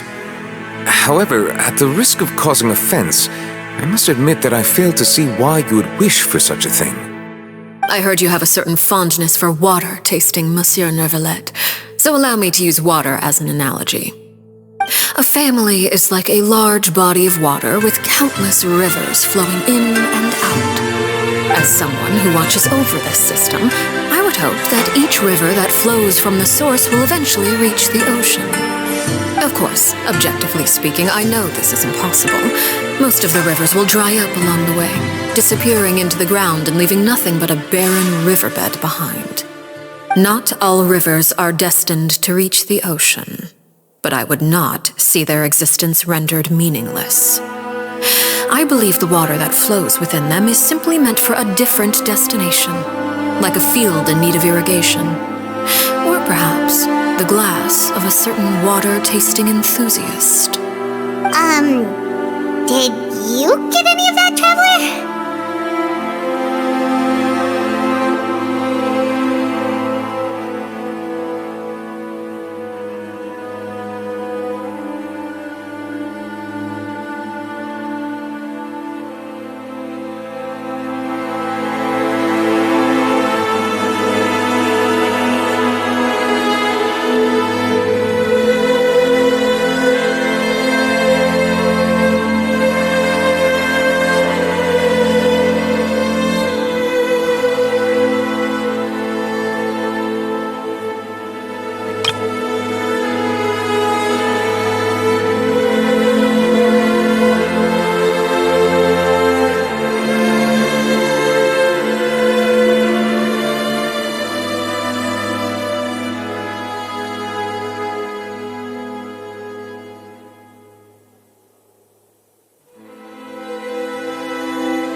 paint an optimistic picture indeed. Allow me to remind you, however, few among us are willing to sip from a glass filled with tainted water. It may have been tainted at one point in time, but not to worry. I'll make sure it's drained of all impurities and returned to its cleanest form.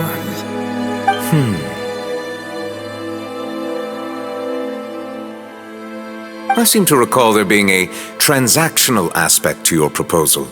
Perhaps you could expound on that? If you accept my proposal, Monsieur Neuvillette, I will gradually withdraw my forces from Fontaine.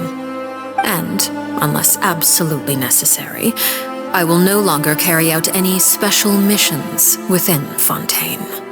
I presume I can take your words to mean that, in the future, cases similar to the Tartuffe assassination will cease to cross my desk?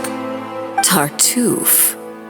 Ah, that thief who embezzled funds from all those charities, you mean? My deepest condolences to his family, but without any evidence, I cannot imagine how the House of the Hearth might have been involved in his passing. Of course, if you accept my proposal, Monsieur Neuvillette, I'm sure certain measures could be taken to reduce the frequency of such troubles. You choose your words carefully indeed. In that case, I am inclined to accept your proposal.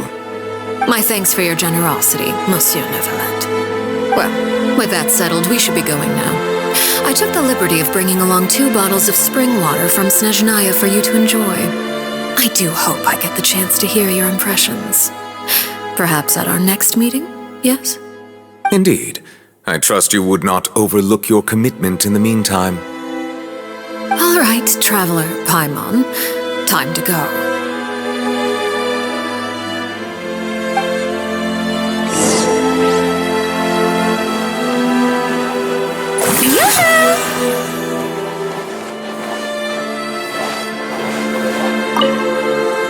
I believe I've told you before that my emotions easily resonate with those of others. Yet in the few meetings I've had with that Harbinger, I haven't been able to sense any aspect of her emotional state. Her mind is like a still body of water. Who knows what darkness lies in its depths, and the lack of ripples on the surface gives nothing away. It's unclear whether this is her natural state of being, or whether it's an incredible strength of will that gives her the ability to master her emotions. Either scenario, however, suggests she is a very dangerous individual. I do not expect an explanation as to why you two are by her side. Whatever your reasoning, I would only advise you to take caution.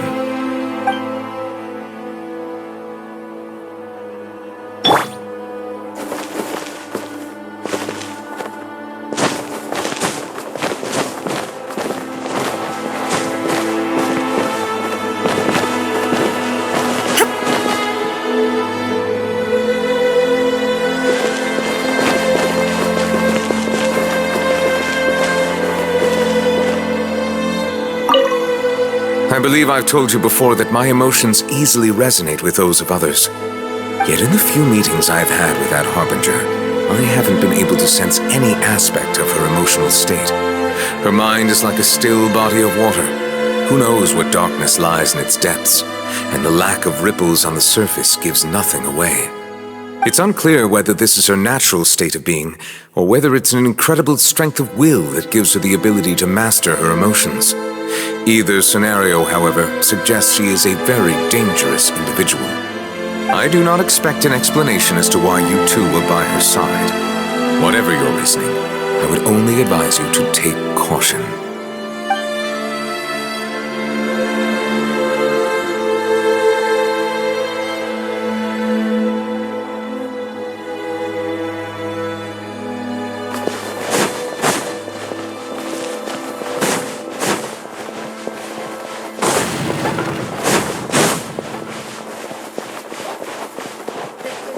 Newcomers are full of enthusiasm.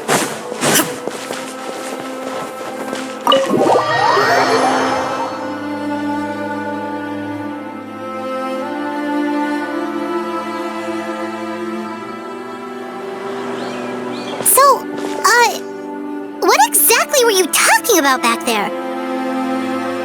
Paimon only heard you mention some rivers, a large body of water, and then some kind of irrigation scheme. You really want to know? I would imagine there might be more pressing concerns at the moment. Winnie, Paimon really hopes everything's going okay.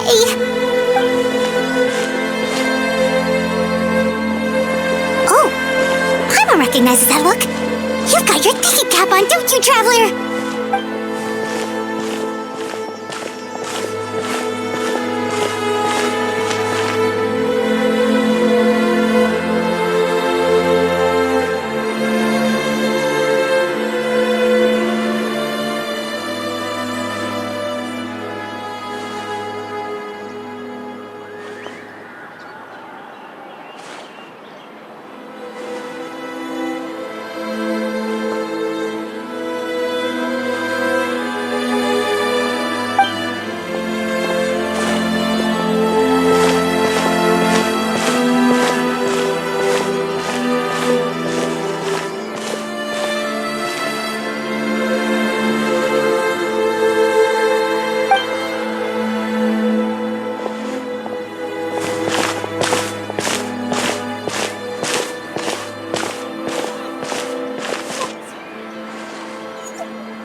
Oh, shoot. Are you all right? Oh, jeez. I'm so sorry. I was so focused on selling these papers, I wasn't looking where I was going.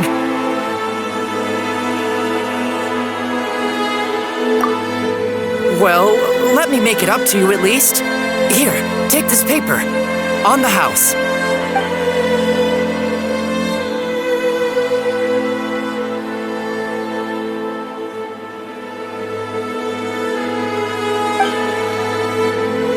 Oh, you don't have to give us anything. Please, I want to. It's not like I'm short on supply. All the extras will be useless come tomorrow anyway. It's my fault, really. I was just trying to bring home some extra mora for the family, but I bit off more than I can chew. I haven't had many takers today, so I'm still swimming in papers. What's going on here? Nothing much. I just ran into your friend here on accident. I should probably get going, actually, so... Hold on. Of course, I'm happy to compensate you with mora, it's just... I don't have any on me at the moment. I'll take 3 papers. Here, your payment. Oh! Thank you for your patronage. May the Archons bless you with good fortune. If only I had the chance to run into such generous customers every day.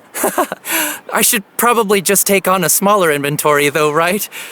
I'm getting married soon, so sometimes it's hard to not get ahead of myself. Anyway, I should head out. Goodbye! Well, now that my affairs are settled, we should take the boat back to Poisson. We've even acquired some light reading to enjoy along the way. Actually, why don't we stick around for a little longer? Paimon just realized how hungry she is. She can't head back to Poisson on an empty stomach.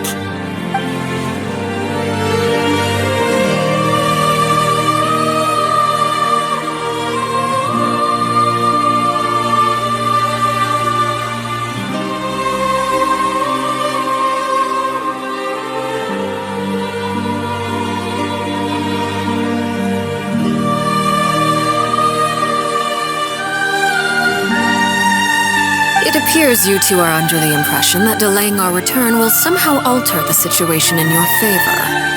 I'm sorry to ruin your fantasy, but your efforts are meaningless. That being said, I could be persuaded to give Linny some extra time.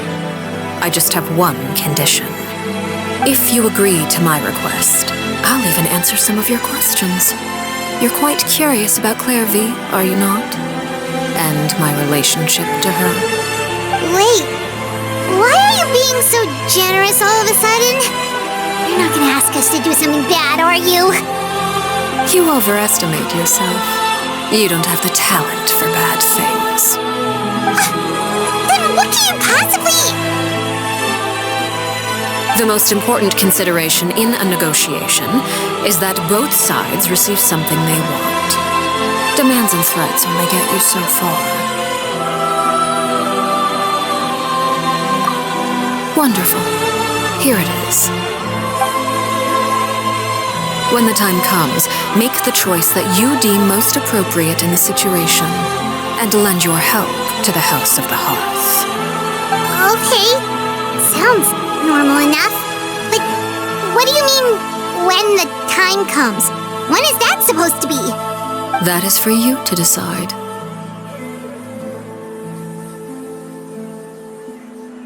Then we have a deal. Follow me.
Somewhere long forgotten by everyone. It used to be a grand building. Now it's nothing more than a pile of rubble. No one comes here anymore, nor does anyone care about what once happened here. Although, this place does have something to do with the story I'm about to tell you. It was before I became a Harbinger, and before Linny and the others joined the House of the Hearth. Due to certain events, I first killed Clairvy and then her mother. And this is where it all happened. You were the one that killed Clairvy?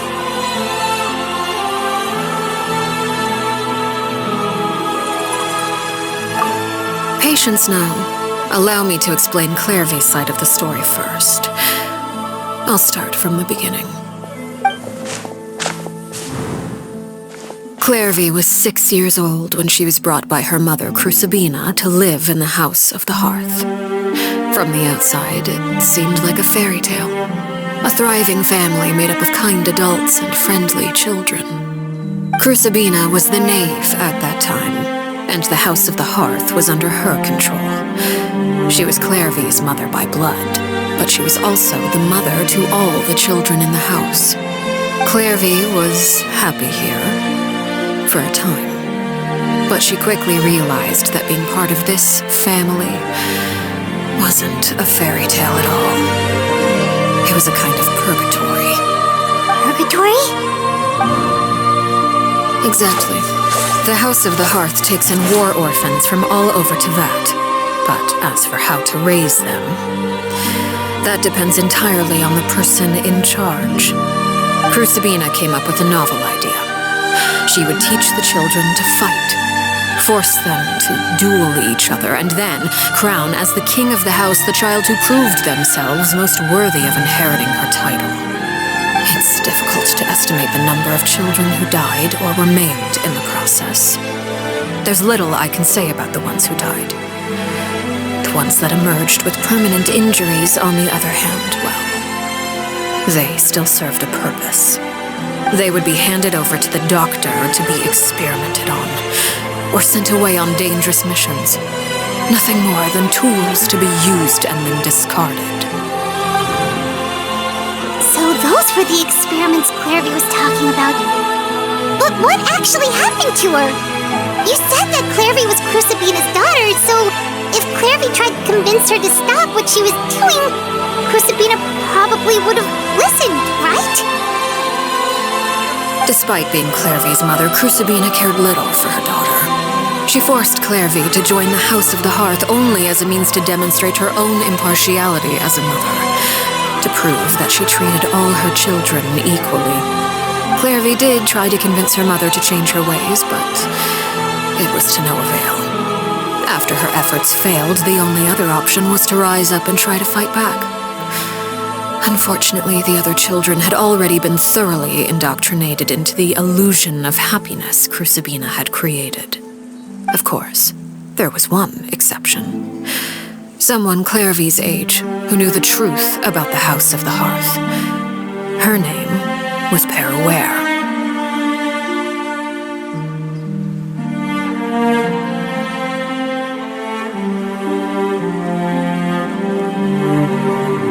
Wait, the friend that Clairvy mentioned? Friend, huh? I suppose we can call her that for now. Clairvy was a cheerful and passionate person with a tenacious spirit. Peruere, on the other hand, was rather cold-blooded. Her cold-blooded nature allowed her to see through Crucibina's facade. Yet, it was also this cold-bloodedness that prevented her from acting against it. At least at first.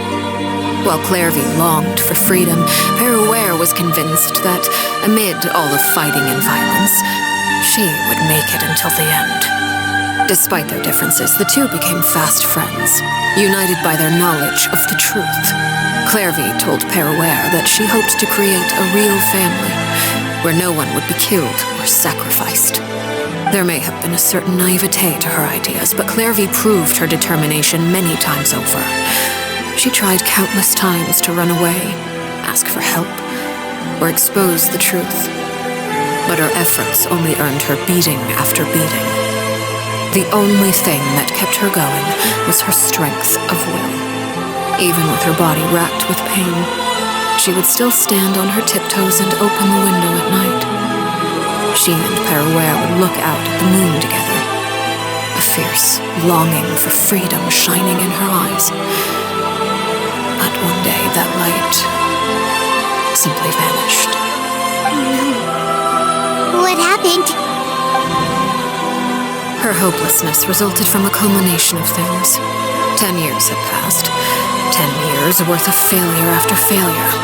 She and Peruere weren't children anymore, but finding any chance to escape still seemed as hopeless as ever. It was during this time that Peruere suggested a new plan. If escaping was out of the question, why not take down the very person sitting on top of this throne of lies? Mother herself. Clairvy rejected that proposal. She claimed that, as a famous harbinger, Crucibina possessed an unimaginable amount of power. Trying to kill her would have an incredibly low chance of success. Clairvy never gave another reason, but Peruere could see it written all over her face. Clairvy still thought of Crucibina as her mother. Killing her own flesh and blood was a line she couldn't bring herself to cross. If she couldn't escape and fight back, then only one option remained. Precisely. Death was the only way that she felt she could be free. It happened during a duel. When she arrived at the dueling ring that day, her partner turned out to be none other than Peruere, the very person that had stood by her side all those years. It was a fierce battle, but ultimately, Clairvy decided to let Peruere end her life. From that moment on, Peruere's journey was one written in flames. When the rain finally came and washed it all away, there she stood, the sole victor in Mother's endless game of slaughter. A trail of corpses strewn across her path to success. It was the very result she had predicted 10 years prior. Even then, she believed she would make it until the end. She wasn't surprised by the fact that she emerged as Mother's undisputed heir. Rather, her success left her with an inexplicable sense of restlessness. She was unsettled, and there was only one thing that could quell that sensation. Perhaps you two would like to take a guess as to what it was.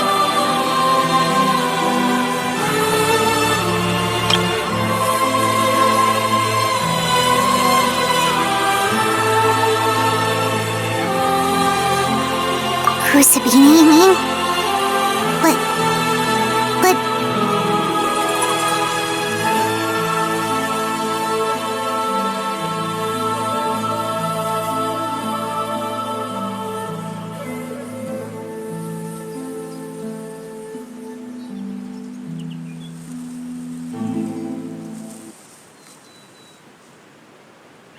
Correct.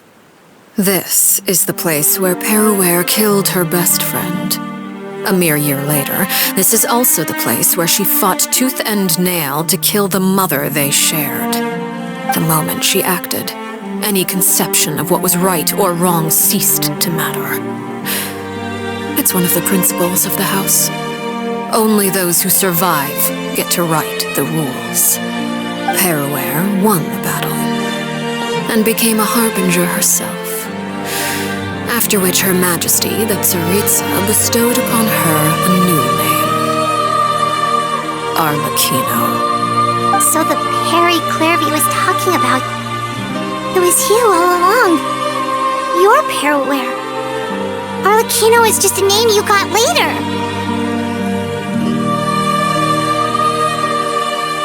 I left that name behind long ago. I must say, hearing it now does bring back memories.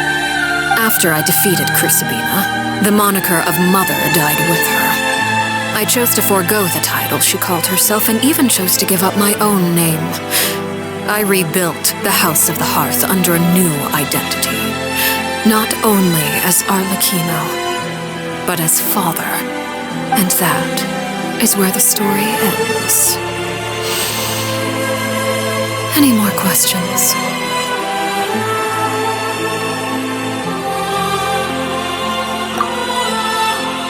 Yeah.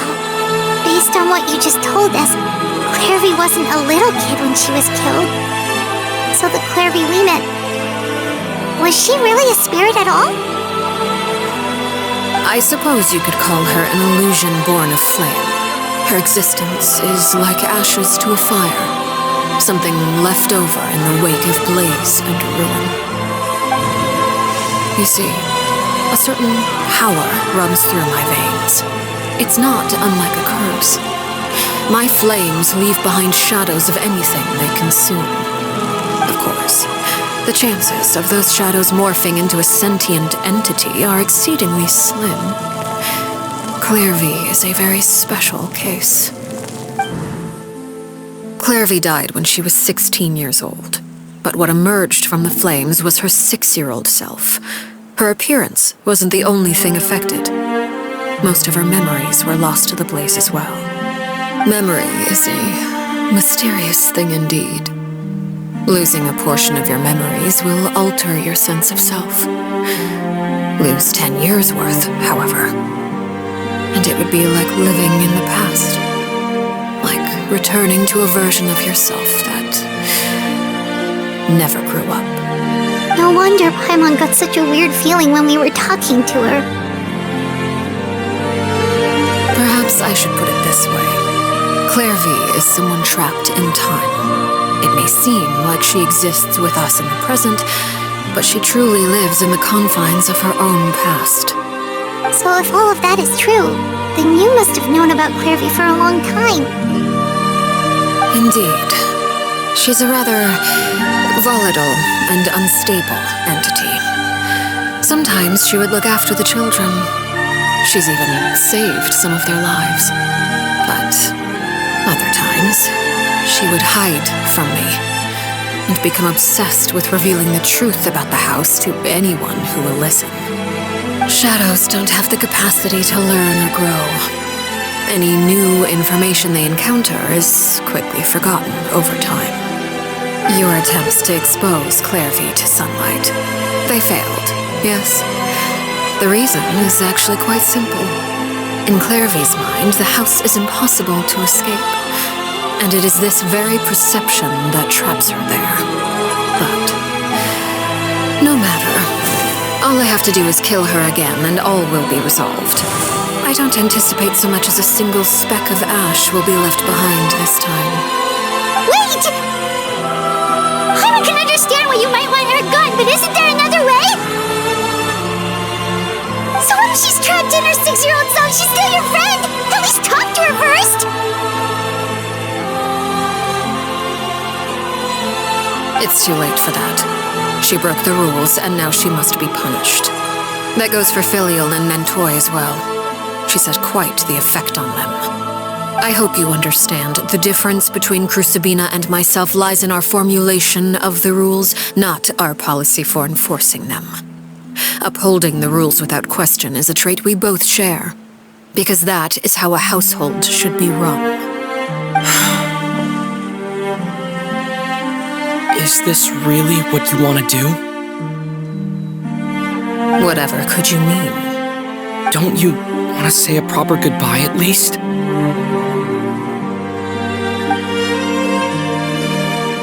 Whether as a killer or as a father, there are two things that must be avoided at all costs: anger and sorrow. Anger makes you impulsive. Sorrow causes you to waver. Well, it appears it's about time to proceed. Before we arrived, I told some of my well-behaved children to bring our troublemakers here by nightfall. I do believe I've kept my end of the deal. I gave your friends quite a bit more time. As for what happens now, we'll just have to wait and see.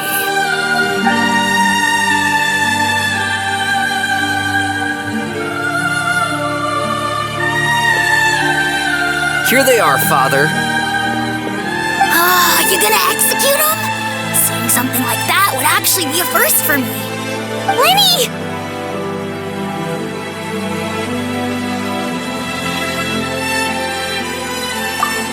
I'm sorry. I heard about how you helped buy us more time.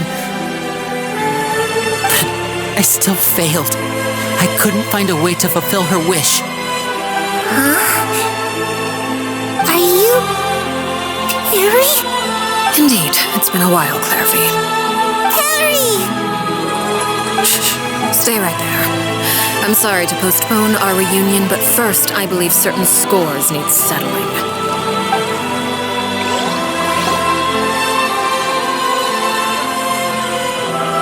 Father, let me explain. Out of my way. Father! You chose to conceal a threat to the house, and for that, you must be punished. Overall, however, I suppose your wrongdoing is hardly the most egregious of the bunch, so I'll deal with your punishments later. As for right now, the more pressing concerns are the traitors among us. By traitors? Do you mean us? Father, let me explain. We didn't mean to... Fultz, why don't you share what you heard? Yes, Father. Secret midnight meeting number 3. Participants, Filial, Nantoi, Sato, Toddy. Nantoi clearly said, if only Father wasn't the one who took us in. Sato added, I'm sick of this life. I just want to live as a normal person. Filial was the worst of them all. She called us crazies and said a bunch of mean things about Father. I did not! You're lying! Fultz is trying to frame us! It's not like I'm the only one who heard those things. After that, you and Toddy and a bunch of other people started talking about Clairvy. You were using all those things Clairvy brought up as an excuse to question Father. We're birds locked in a cage. The only way out is to destroy it. That's what you said, wasn't it? You little... You just want me gone, don't you? What did I ever do to you, huh? And you, Sheplo, have you forgotten who stood by your sickbed, watched over you, and changed your dressings? Come on, let's hear it then. What's your reason for all this?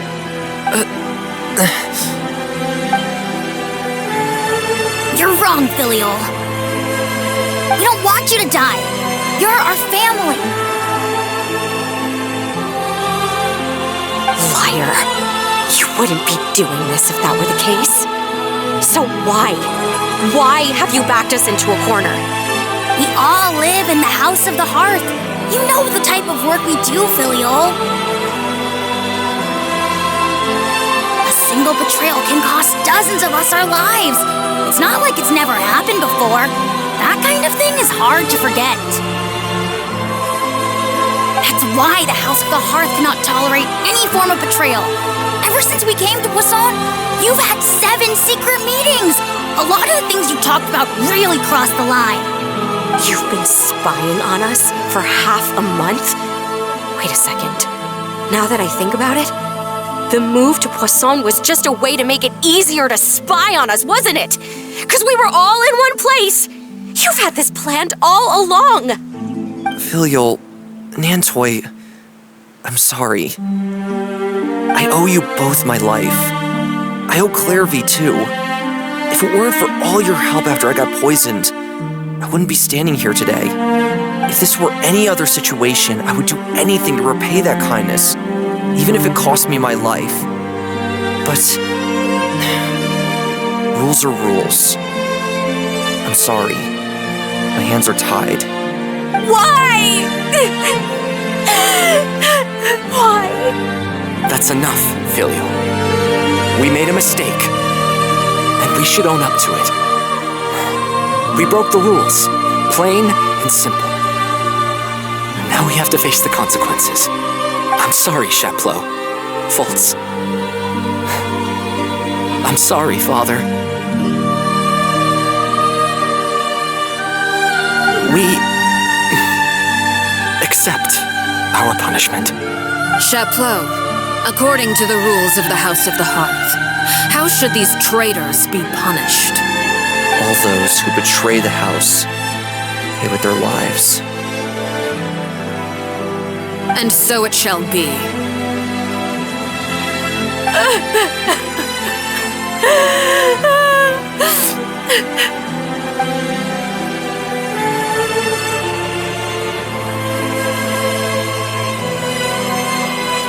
Father, please wait!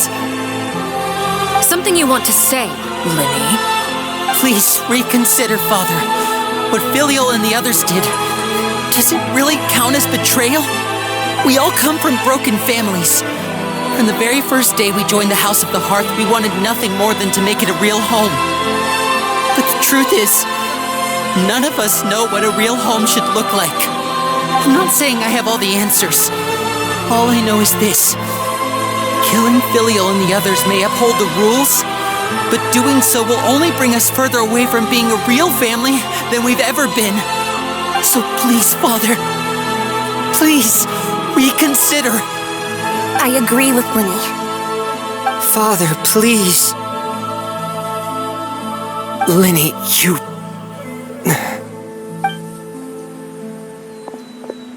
I also agree with Linny.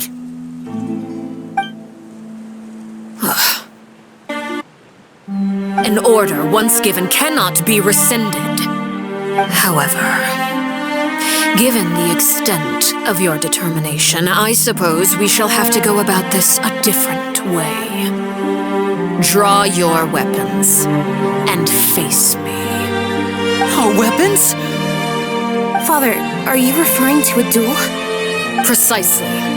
The rules of the house will not be altered. Traitors must be punished. However, resolving disputes with a duel is also one of our rules, one that also applies to me. Demonstrate a sufficient showing of strength, and I shall offer a concession. Wait. Beat Father in a duel? Impossible. Father is way too strong, even for Linny.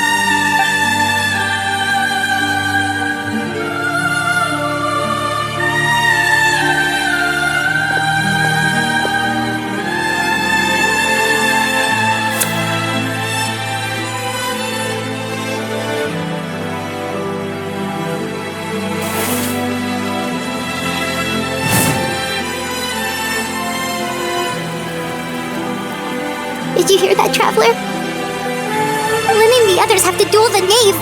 What should we do? Can they really win something like that? If they lose, those people from the house are really gonna be executed. Hey, are you listening?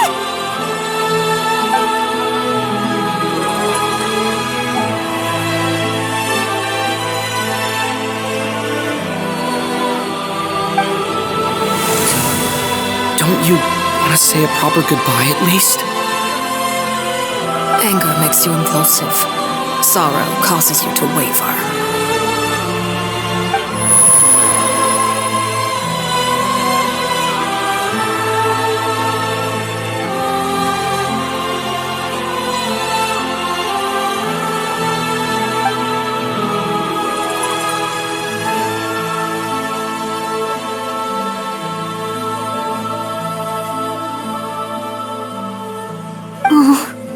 Looking at that expression on her face, she seems really serious about this. Guess that means there's no chance she's throwing the duel on purpose, huh?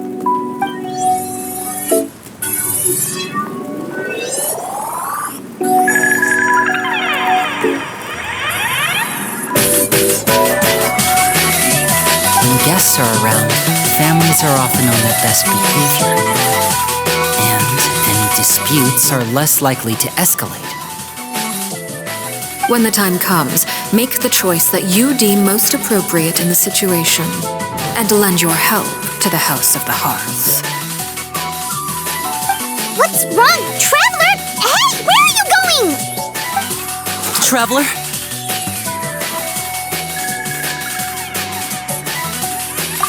You're asking to join the duel against the knave?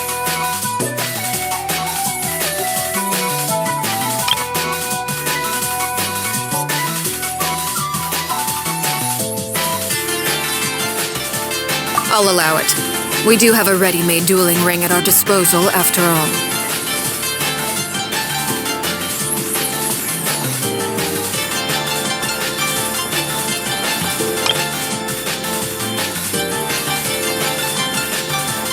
All I would advise is this. Keep a firm grasp on your weapon and give it your all. Any less, and you may just lose your life.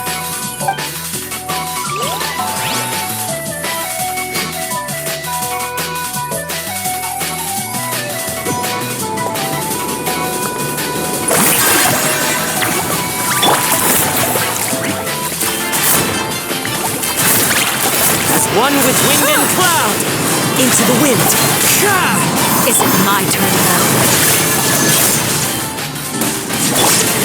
Watch out for Father's movements!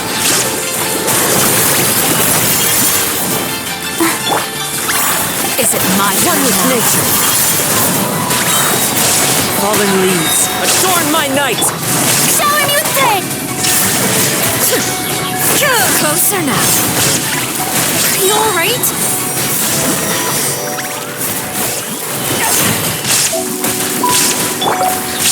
With these rising flames! Is it my turn now? Let the world fly! Getting gear! Into the wind! As one with wind and cloud! Let the show begin. Come on, we can do it. One with nature! With the fall of darkness, destruction shall rise. Have a taste of purgatory. Time to go! The wind knows me. Spare your energy. Running is of little use. Clouds high, the birds call! Over here!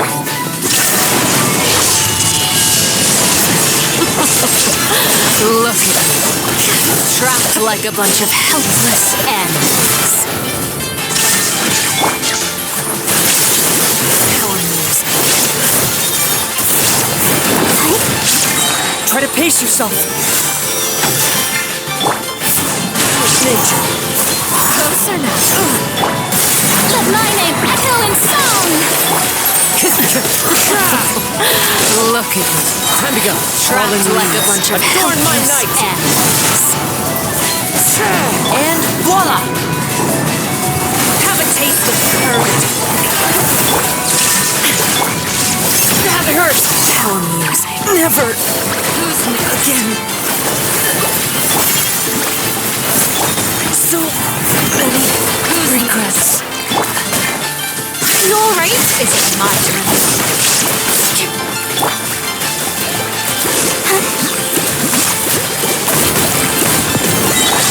Now you shall perish. Is it my turn now?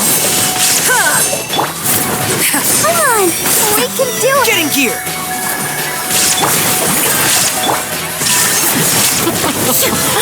Look at you. Trapped like a bunch of helpless animals. Is it my turn now? Shine down. Now's our chance! Not bad. You've proven to be a worthy opponent after all.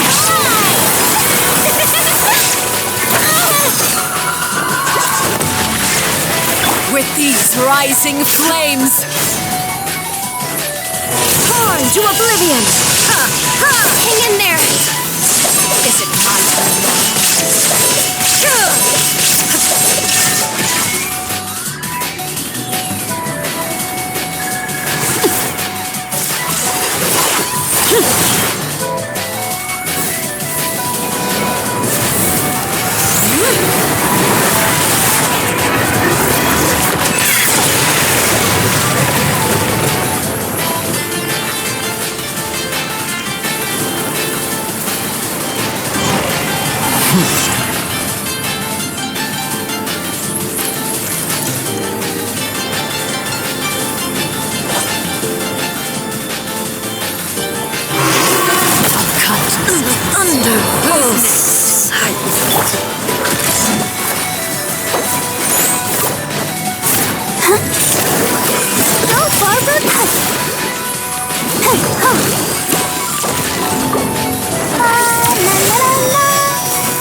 Now's our chance!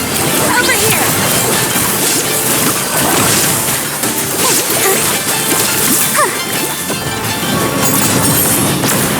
The sun and moon have set. Only ruin remains. You struggle in vain.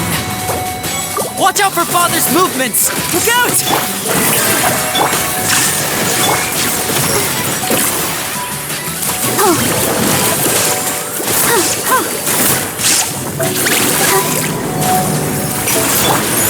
Let's see Illusion how strong shattered. your resolve truly is. Now's our chance! Over here!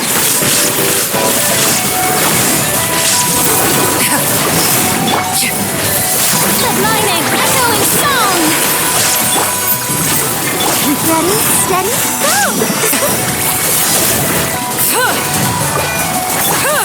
Watch out for Father's movements! Look out!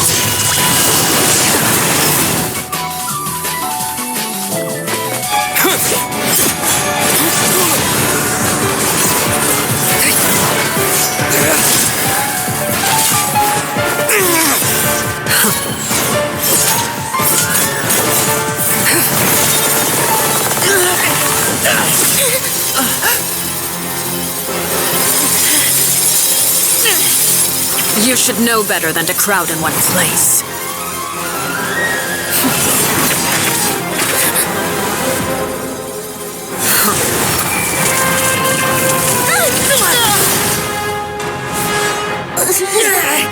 Oh, I know. No! I'm sorry, Father!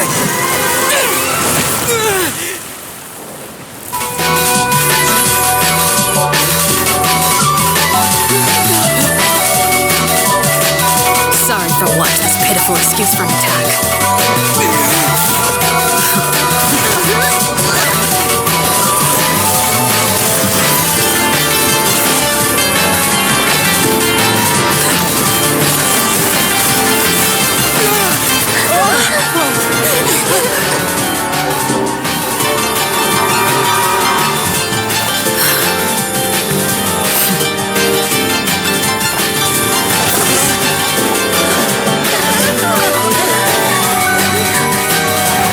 Father, no!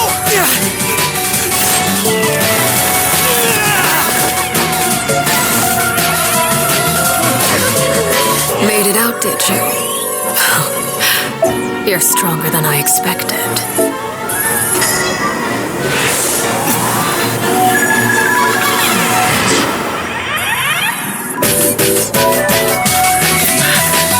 Crimson Moon?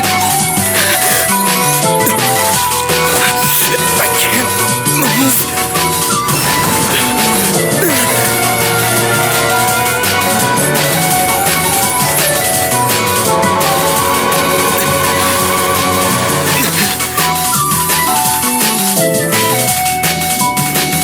Still, not strong enough to beat me.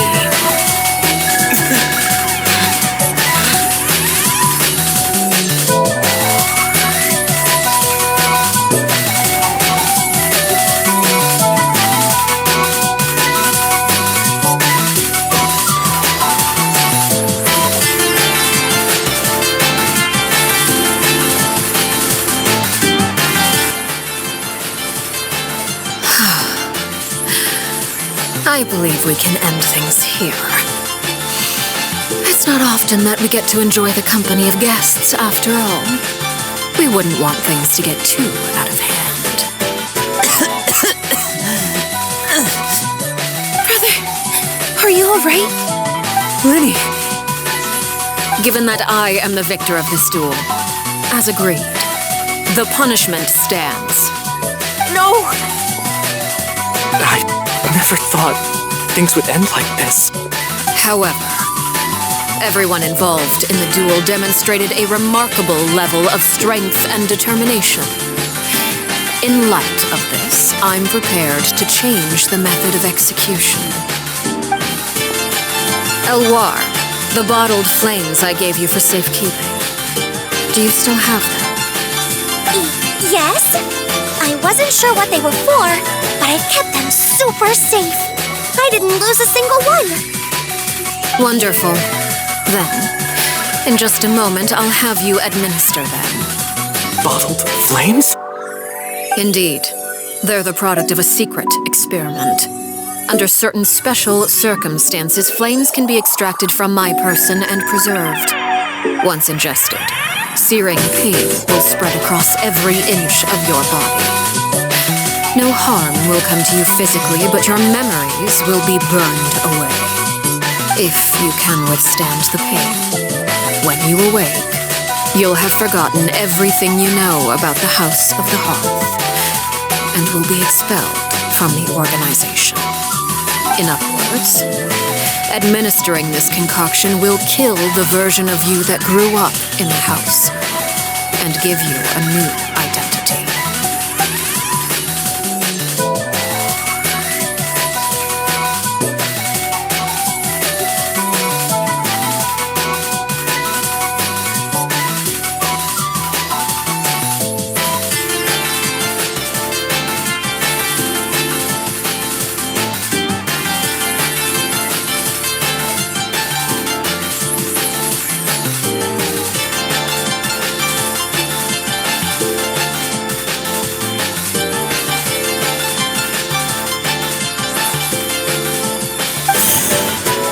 Memory is a mysterious thing indeed. Losing a portion of your memories will alter your sense of self.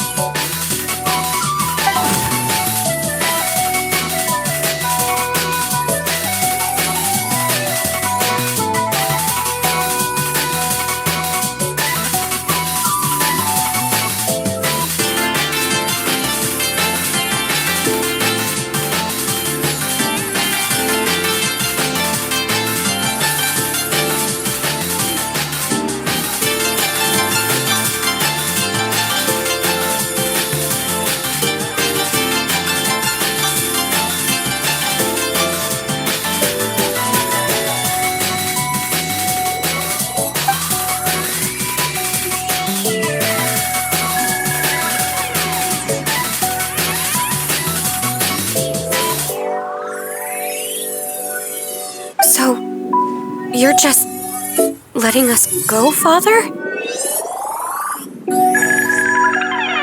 You misunderstand. Memories are extremely important. Once consumed by flame, the version of you standing before me will die, and our secrets will die with you. So no, I don't intend to just let you go, because the person who survives will be nothing but a stranger. Even so, I won't have to live in fear anymore. I'm sorry, Father. I'm sorry I let you down. But I really... Don't cry, Filial. You haven't left the house yet, so there are still rules to be followed, yes? Remember what I taught you. Anger makes you impulsive, sorrow causes you to waver. Don't let yourself be controlled by your emotions. Of course. I'll remember. Dry your tears, and go pursue the life you really want. Yes, Father. Chaplot, Foltz, Elwar, take them back to Poisson. And bring Linny and the others as well. I prepared 3 extra vials of bottled flames. As for whether to take them, the choice is yours. Goodbye, children. The next time we meet, I will no longer be your father. Thank you for all you've done for the house. I hope you have bright futures ahead of you.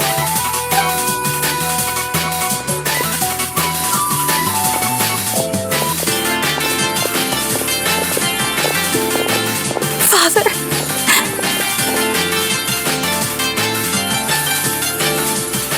Let's go.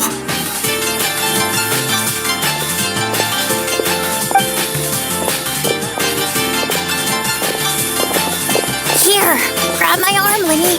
I'll help you walk back. Thank you.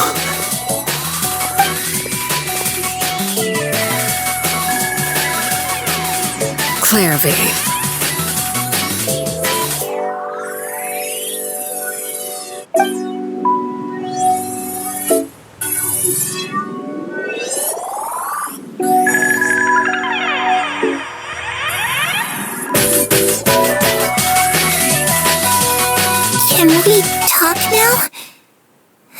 waiting for a super long time. You really are Perry, aren't you? I haven't seen you in so long. How come you're all grown up? Wait, did I somehow travel to the future on accident? Or am I dreaming? What a long dream. Neither. You died, Clairvy.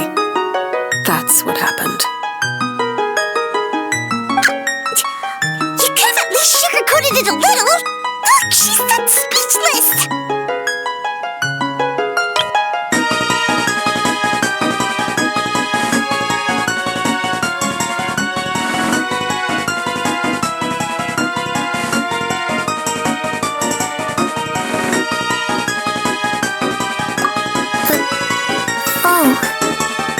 Okay then.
That's it? You accepted it just like that?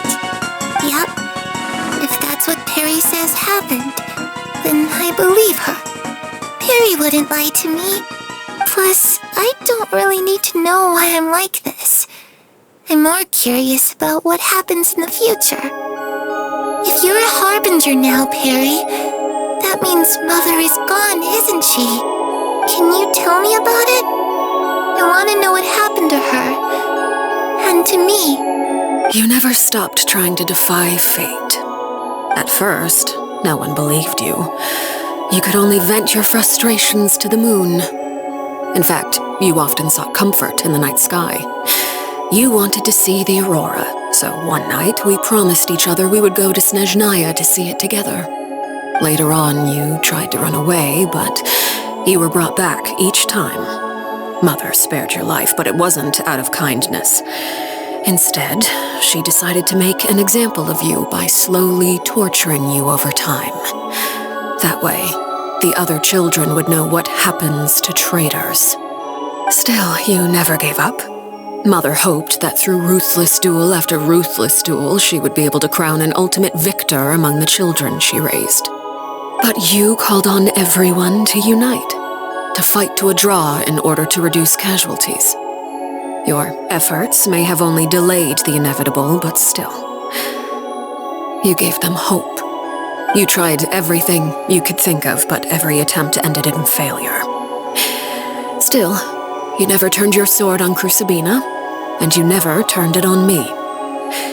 On that gloomy day, you told me, "For the last 16 years of my life, I've done everything I can to fight for freedom. But now, I realize that the only freedom I truly possess is the freedom to choose to die." I never imagined I would say something like that. I must have been feeling really worn down. But somehow, I still think I understand. According to Mother's plan, only one of us was going to make it until the end. And I always hoped that person would be you. If I could do it all over again, I still don't think I would make a different choice. Even when I first met you, I knew you'd be able to do what I couldn't. Is that so? Even now, I'm not sure I truly understand what kind of freedom you are trying to pursue. But as the head of the House of the Hearth and as the children's father, I've tried to give them the most basic of freedoms. The freedom to choose their own fate. It's something I discussed with the Eudex of Fontaine. The children who want to leave the house will have their memories wiped clean of all secrets pertaining to the organization. In return, they will be allowed to live a normal life in Fontaine without being prosecuted for their past. Of course, I won't simply hand freedom to them on a silver platter. They have to fight for it and prove themselves worthy of it. Only freedom that is earned has true value. That's more than enough. That's exactly the kind of life I was fighting for. You know, Perry, I think you're a pretty amazing king, and a really great father, too. I'm really happy that you're the one who took over the house. I guess I do have one regret, though. I still haven't seen the outside world. Well, it just so happens that our dear guests over here have been to many nations and traveled to countless places. Perhaps they would be willing to tell you what the outside world is like. Really?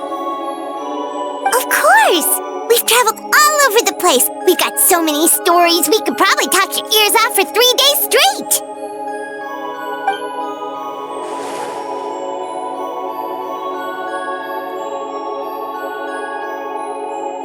You know, I used to dream of being a bard, playing the lute while singing into the winds of freedom. Even if there was no one there to listen, I would have continued to sing no matter what.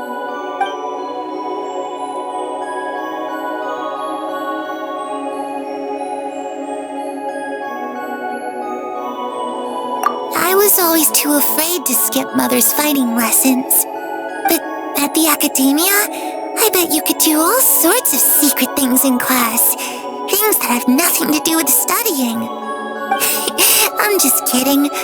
Being able to study whatever you want without having to fear for your life actually sounds pretty great.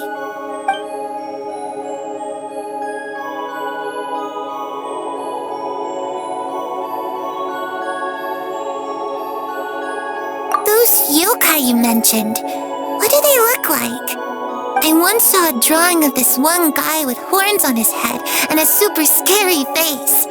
Are there any yokai like that? Oh, sounds like you're talking about an Oni. Yep, we've met one, and let Paimon tell you, they're not nearly as scary as they look.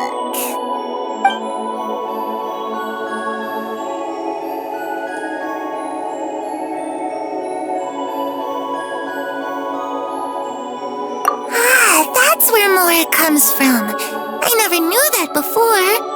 If I had some Mora, I would buy 3 new dresses. One for me, one for Perry, and one for Mother. It's just too bad Perry doesn't like wearing dresses. And Mother, she probably wouldn't accept something like that either. I guess I'd just have to keep them all for me then. I could wear a different one every day.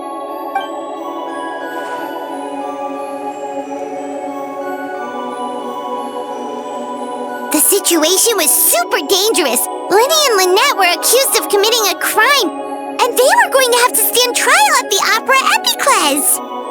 Oh no, that must have been hard for all of you. What happened next? Don't worry, we were able to turn the situation around super quickly. All thanks to Detective Paimon, of course. How'd you do that? Come on, tell me. Okay. So it was like this. After the failed magic show, we rushed to the scene and...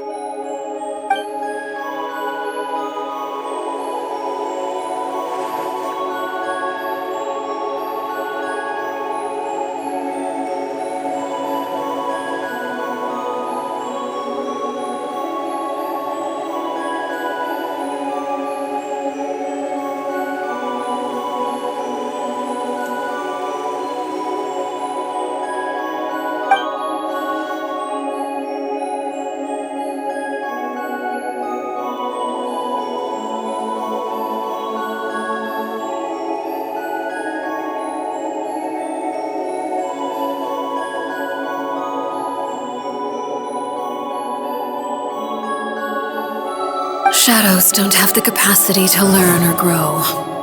Any new information they encounter is quickly forgotten over time.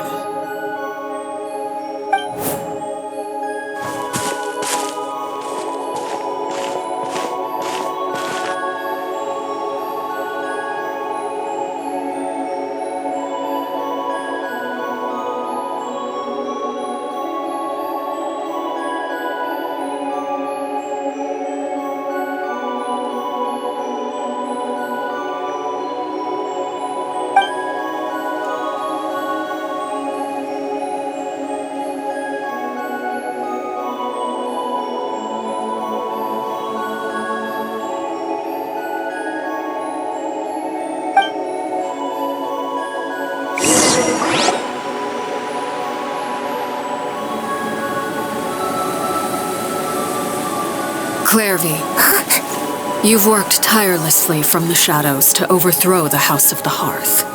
Now, by my authority as the Knave, I shall announce how this matter ends. You are hereby expelled from the House of the Hearth. You are no longer tied to this place, nor are you bound by its rules. You're saying that I can finally leave? I get to experience the outside world as well? Oh, I almost forgot. There's no getting older for me. Still, seeing who you grew up to be makes me really happy, Parallare. Take care of yourself. Goodbye. May we meet again someday.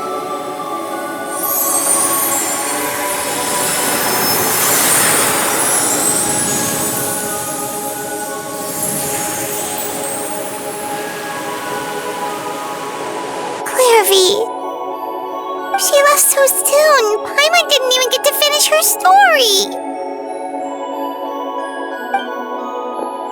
I also have certain sentiments left unsaid.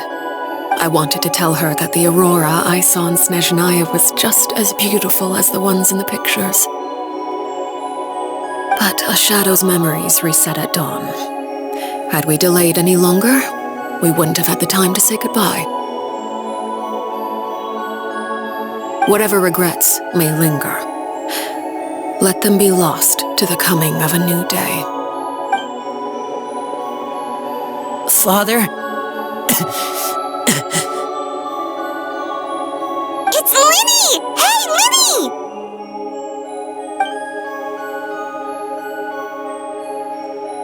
What is he doing back here? Let's go check it out.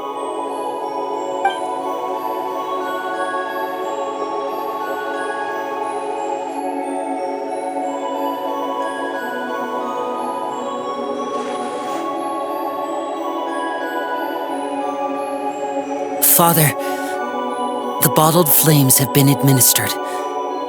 Filial and the others have left the house. And you? What have you decided? Thank you for giving us that choice, Father. But we never wanted to leave the house. It's the only home we've ever known. Lynette and Fremine feel the same way. They're recuperating back at the Hotel Bouffe d'Été. But I decided to come back and tell you where we stood. I'm sure you're well aware of the expectations I have for you. I want you to follow in my footsteps and become the next king of the house. Yet you seem to have different ideas. I must admit, I'm rather surprised by your decision to stay. There's nothing wrong with choosing to live a quiet life.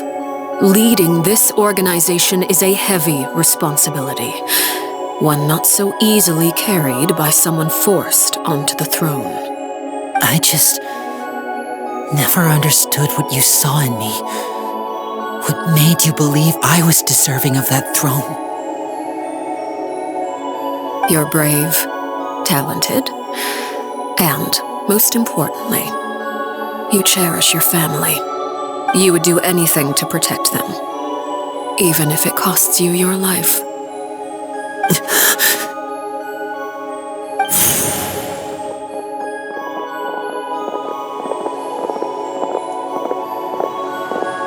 Speaking up back there was so brave of you, Linny. It's all thanks to you that we were able to convince Father to back down. You're a hero, Linny. Hero. Father is the real hero. Had Father gone all out during the duel, there's no way I would have walked away with my life. She must have had it all planned from the beginning, from the very moment she suggested a duel. I'm not deserving of that title. I'm not strong enough or smart enough. You're wrong. In my opinion, all you need to be deserving of the throne is conviction and the necessary strength to act on it. We may have different ideas of what it means to be a family, but you can hardly be said to lack conviction. What you truly lack is strength. For someone of your talent, though, that's something that will come with time. Even without that strength, you still chose to face me in a duel, even though the odds were stacked against you. That capacity to honor your convictions is what I truly see in you. Father. No one knows what the future holds, what tragedy or triumph may be in store. Being at the head of this organization requires the strength of will to face whatever comes. Caution will only hold you back. If reaching a certain standard were required to go after what you want, I would never have succeeded in killing my predecessor. Back then, there was still a considerable gap between our abilities. Strength may decide the ultimate victor, but those who let a lack of strength dictate their decisions or undermine their convictions will never be worthy of the throne. I understand, Father. Thank you.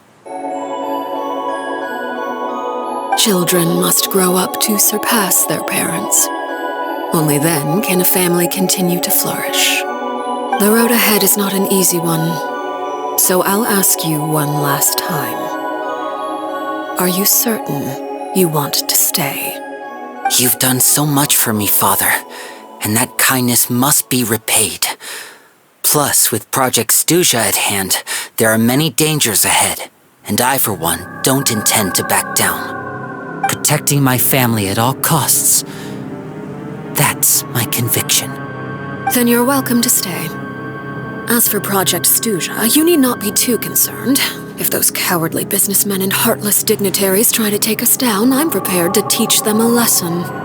Having members who longed for the light was our organization's last weakness. With those members no longer among our ranks, the House of the Hearth is like a spider hiding in the shadows. We need only wait for our prey to come to us. At present, our imperative is to use their plan to our advantage. In doing so, a crimson moon shall rise amid the frigid blizzards of winter. No demonstration of loyalty shall go unrewarded, and no sacrifice shall be in vain. As for the two of you, whether we meet again as friend or foe, I'll remember the camaraderie we shared in this moment. No matter how arduous the journey ahead, I hope we both reach our desired destination.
Didn't Linny say that Lynette and Fremine were recovering at the Hotel Bouffe d'été? Oh, Paimon wonders how they're doing. Maybe we should go check on them. Let the show begin.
Lynette? Fremine? How are you feeling? Much better. Whew, what a relief! What about you? Are you feeling alright?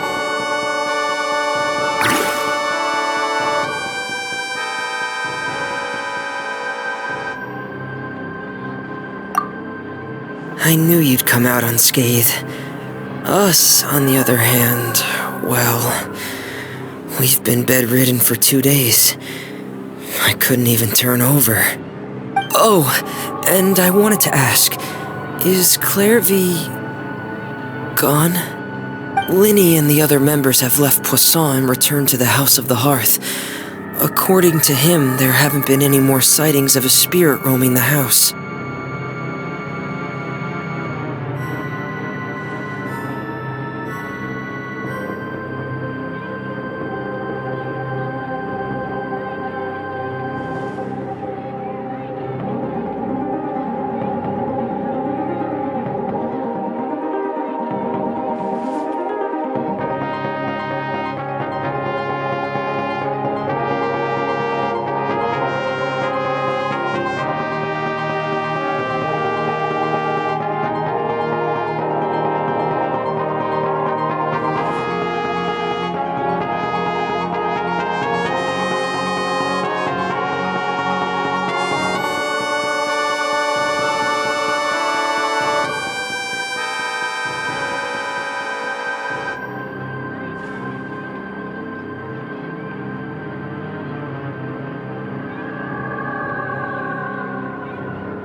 I see.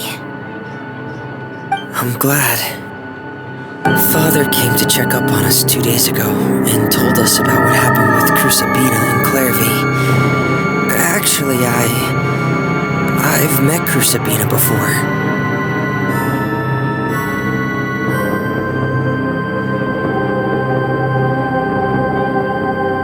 Wait, what? You've met the former knave? Crusabina died a year after Clairvy. It was during the year between their deaths that I joined the House of the Hearth.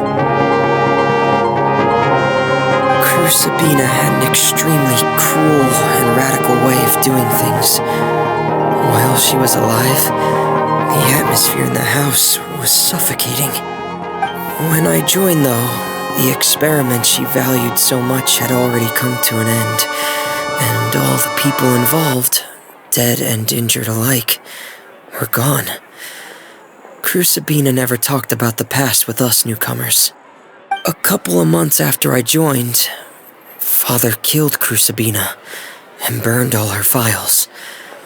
With that, the names of all the people subjected to her experiments, Clairvy included, were lost to the flames, along with the painful memories they represented.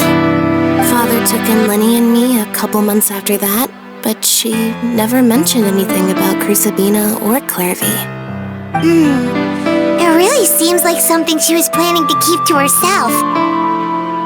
The last time you talked to her, did she mention why she kept it a secret for so long? She said she didn't want us to be affected by the darkness of the past. She was worried we'd develop a false sense of gratitude towards her if we knew about it. The foundation of a family should be free of any corrupting influence. Whatever happened in the past, it has nothing to do with who we are now. And that's what Father told us in the end. But I still thanked her for everything. It was only after hearing about what Crucibina did that I finally realized how insignificant our lives could have been. The members of the house meant nothing to her. To say that she valued them in any way, even just as a tool, would probably be giving her too much credit. If Father hadn't taken over the House of the Hearth, I probably would have already...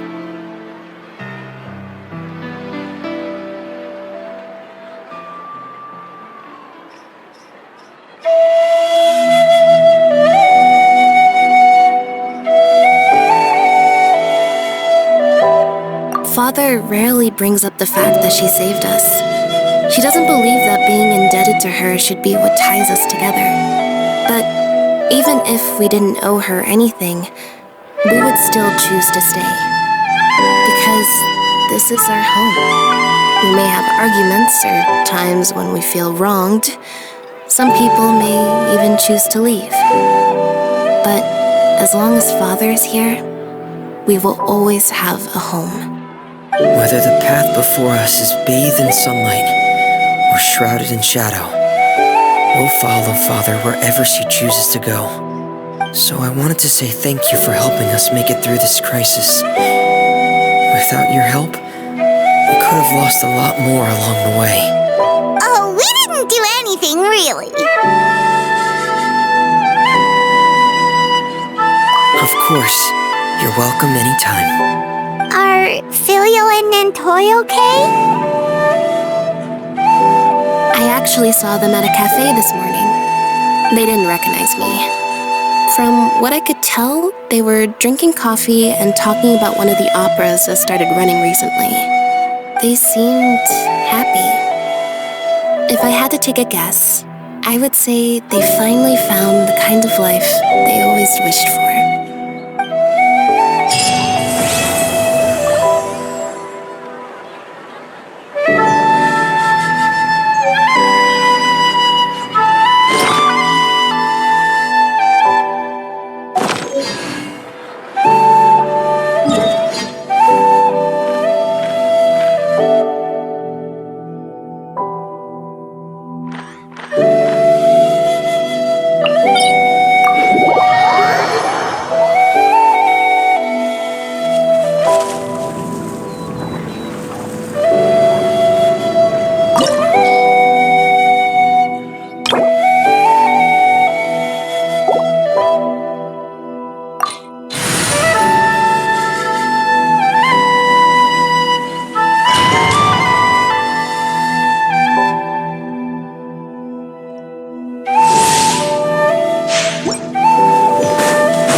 Afraid? Or do you not even have the courage to be afraid?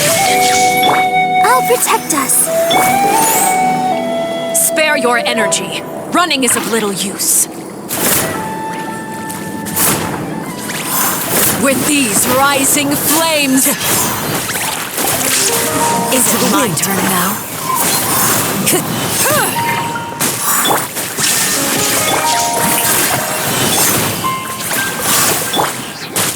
Ready, steady, go! Is it my turn now? With these rising flames...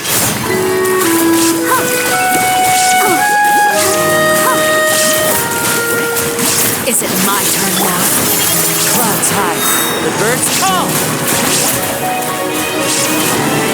One with nature. Closer now. Show a new thing! With these rising flames... Come on, we can do it! Is it my turn now?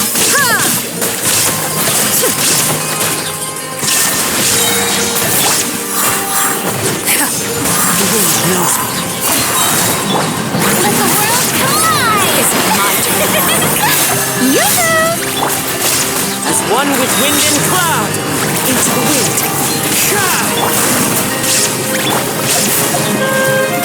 Now you shall perish! Is it my turn now? With these rising flames...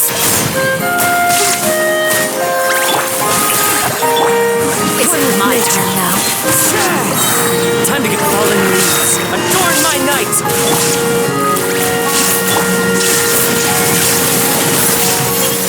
Is it my turn now?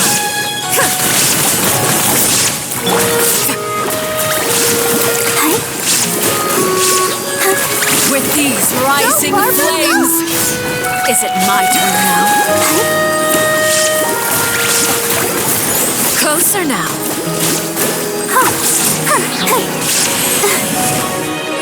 With the fall of darkness, destruction shall rise.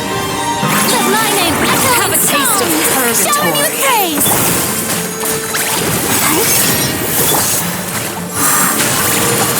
With these rising flames... Torn to oblivion! Is it my turn now?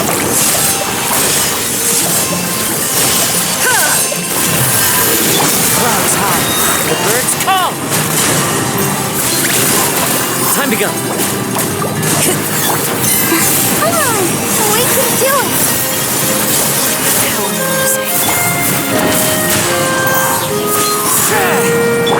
Strike a pose! There is no escape! Like a fly tangled in a web. Fallen leaves, adorn my night. The wind knows me. With these rising flames... Don't worry about me. Let's dance. So far we'll go. Time to shine. Look at them. Trapped like a bunch of helpless ants. Show a new praise.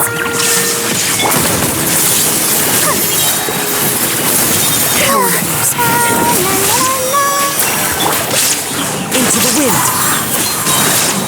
As one with wind and cloud. Is it my turn now? Inazuma shines eternal. Trapped like a bunch of helpless ants. The mortal flames. Fleeting dreams. Spare your energy. Running is of little use.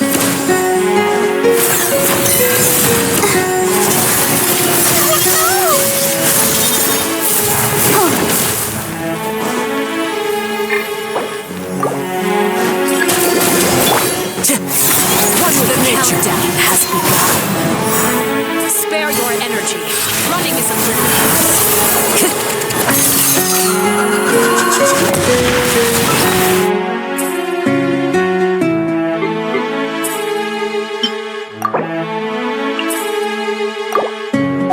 With these rising flames...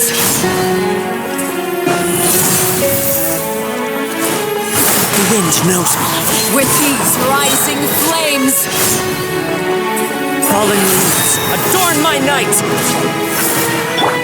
is it my turn? Come on, we can do it. Let the show begin.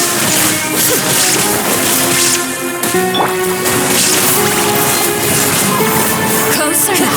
Time to go. With these rising flames, how amusing.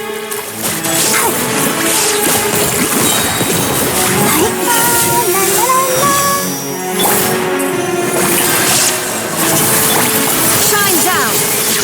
How amusing. Let my name echo in song. Look at it. Trapped like a bunch of helpless animals. Go, Barbara, go! Clouds high. Birds call. Ready, steady, go! One with nature. Look at you. Trapped One like with a wind bunch and of cloud. helpless animals. Torn to oblivion!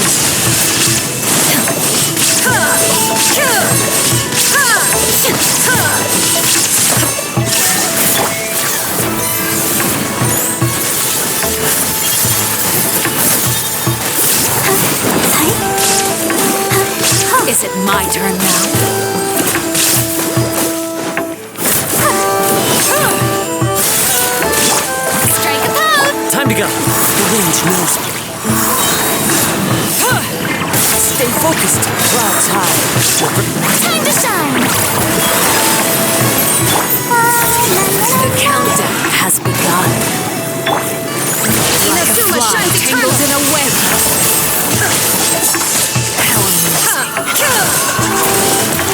Touched with the ooze nest.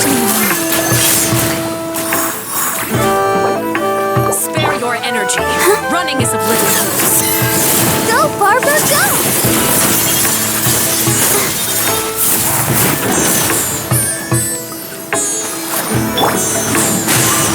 Have a taste of purgatory.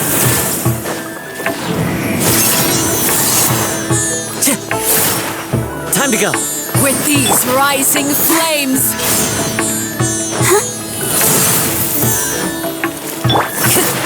One with nature. Fallen leaves, adorn my night. I'll protect is it my turn now?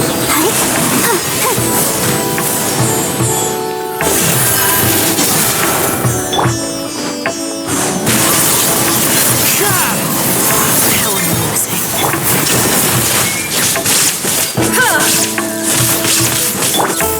Into the wind.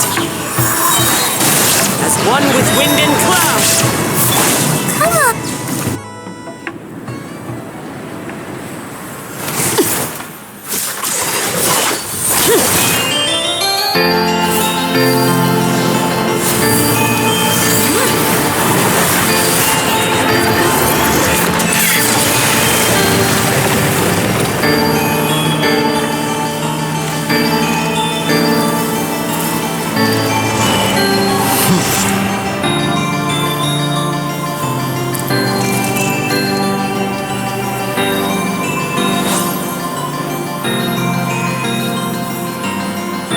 Let the show begin.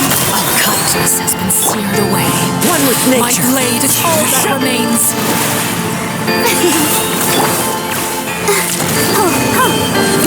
Go, Barbara, go!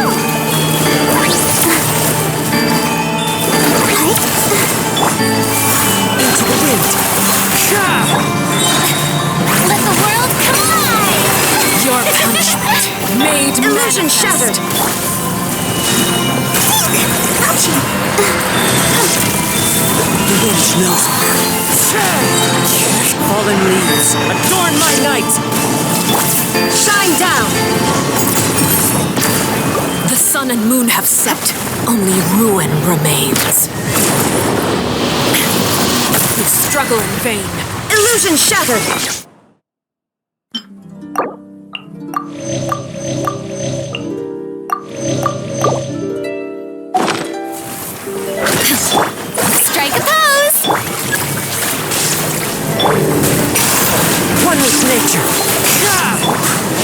Now you shall perish! Made manifest! Erase all threats. Who's next? Revenge knows me. This is... Who's next?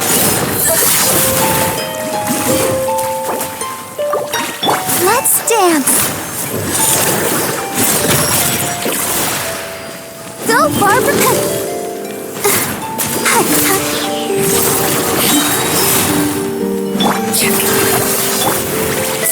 Go, Barbara, go!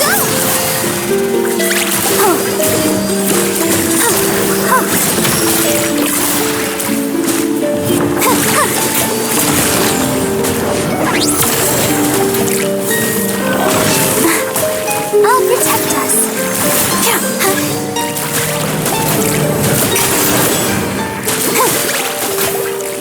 Your punishment made manifest. Stop! What could be? Who's next?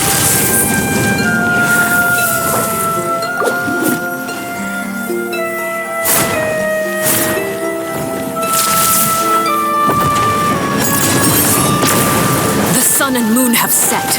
Only ruin remains. You struggle in vain. Let's dance.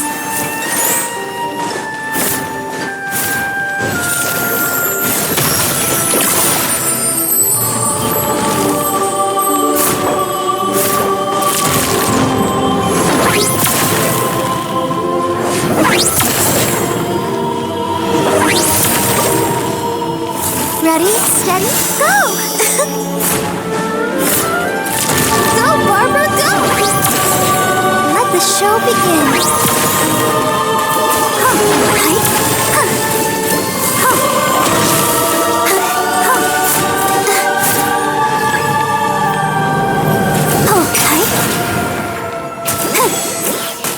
Your punishment made manifest.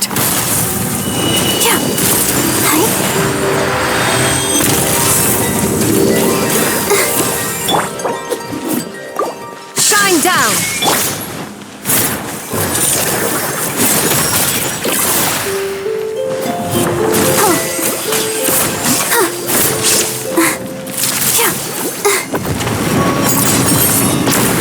The sun and moon have set. Only ruin remains.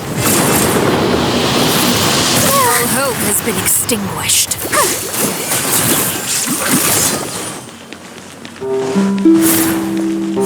Let's dance.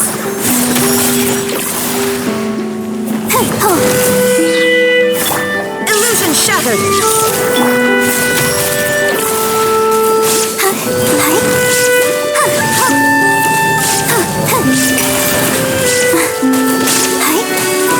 Your punishment made manifest. Go, Barbara, go!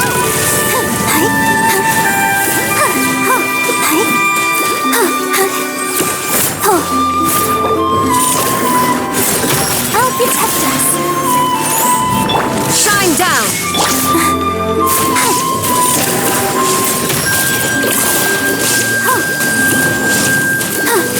Go, Barbara, go!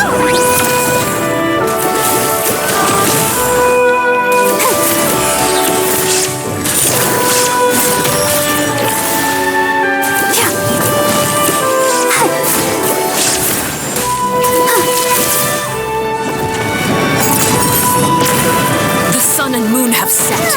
Only ruin remains. Extinguished. Who's next?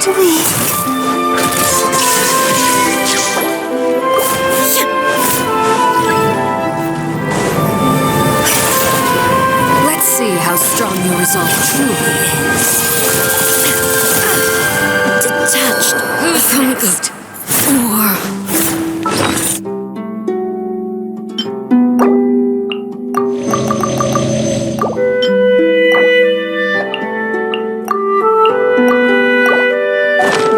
Go, Barbara, go!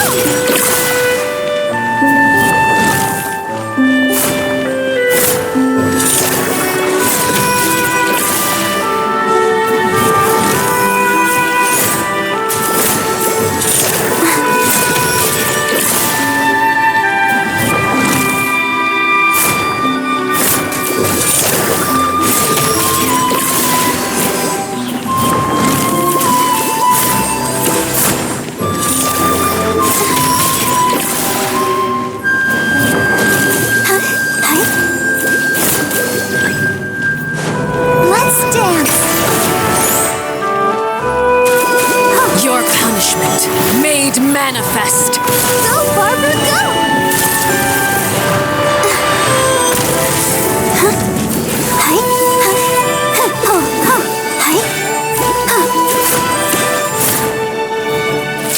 Go, Barbara, go! The sun and moon have set.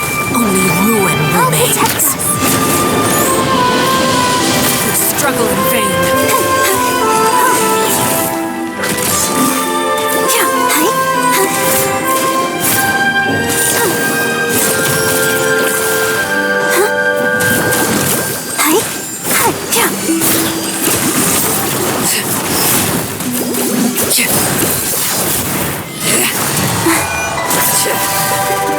Let's dance.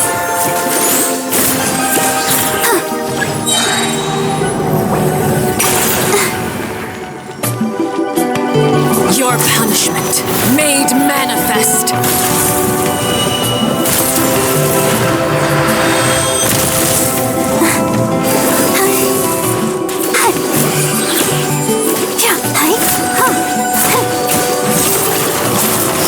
Let the show begin.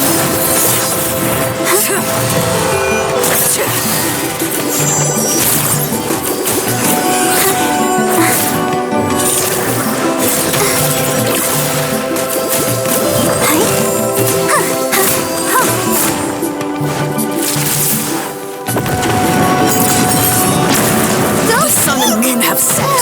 Only ruin remains. All hope has been extinguished. Let's dance.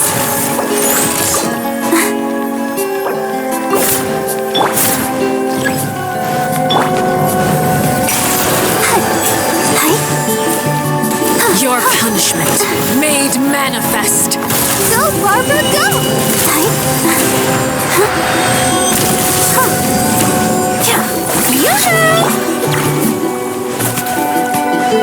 Go, Barbara, go!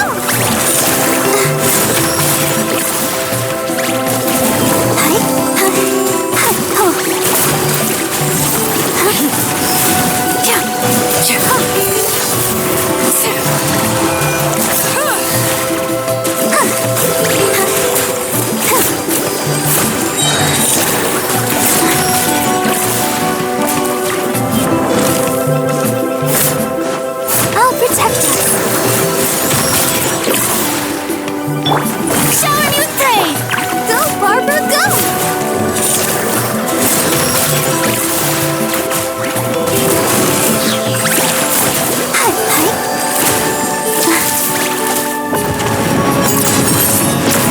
The sun and moon have set. Only ruin remains. Struggle in vain. Let the show begin.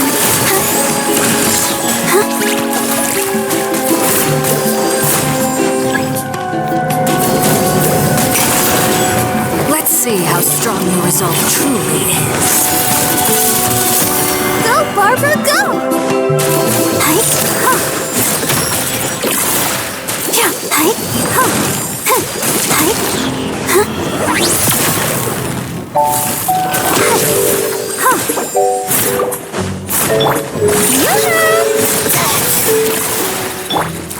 Let's dance.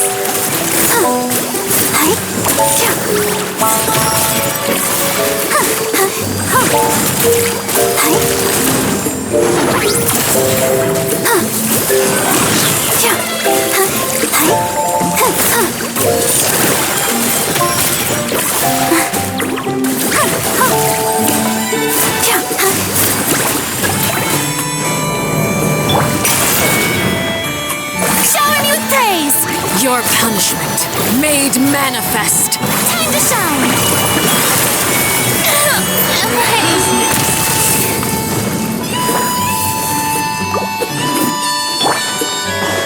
Ready, steady, go!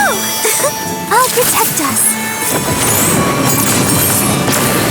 The sun and moon have set. Only ruin remains. Go, Barbara, Struggle go! in vain.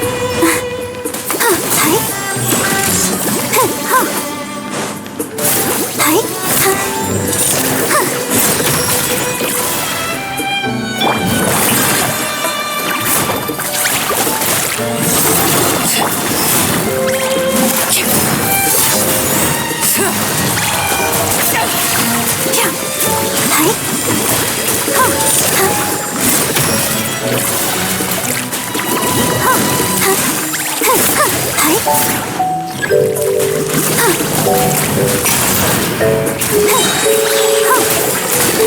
punishment made manifest. Go, Barbara, go! Strike a pose! Let's dance!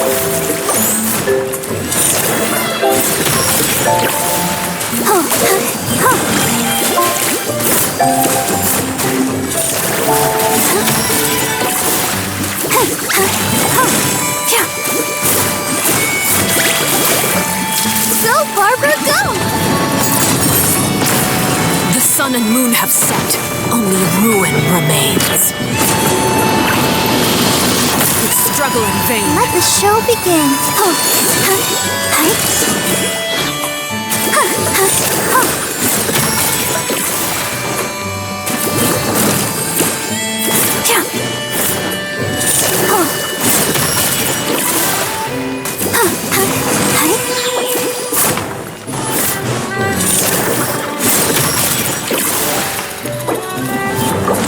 Come on, we can do it.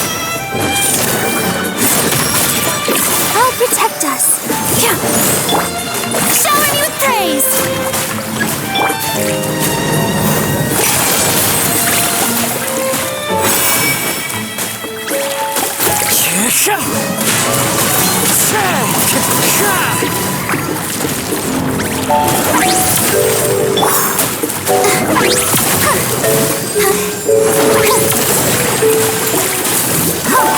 Let the show begin.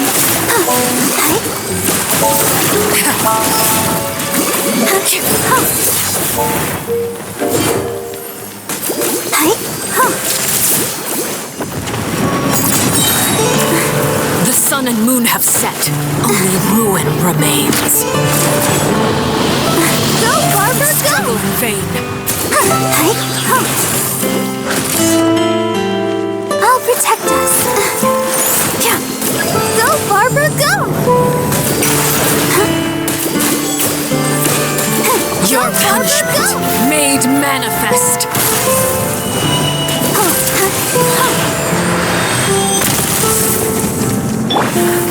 Clouds high, the birds call, one with nature. Time to go. Strike a pose! Your punishment made manifest. I still do it.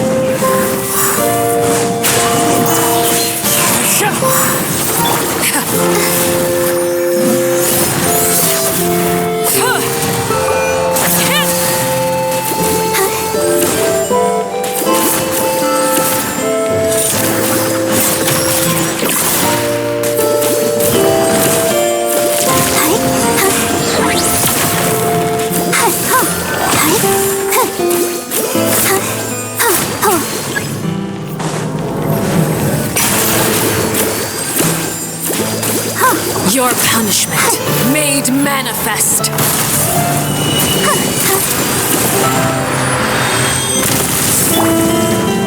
Fallen leaves, adorn my night. The wind knows me.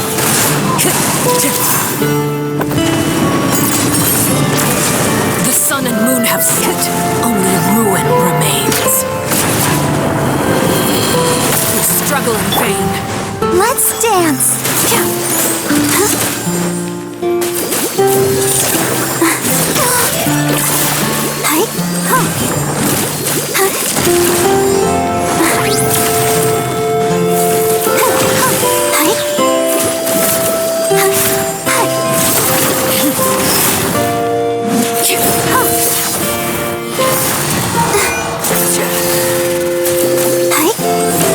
Let the show begin.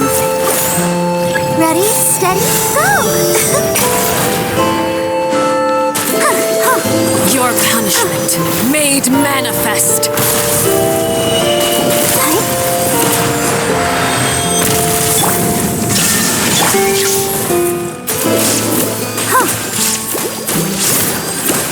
Sundown is only the beginning.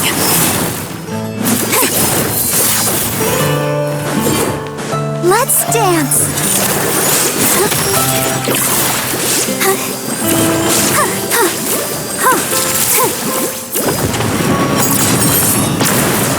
sun and moon have set. Only ruin remains. You struggle in vain. Sundown is only the beginning. Shine down!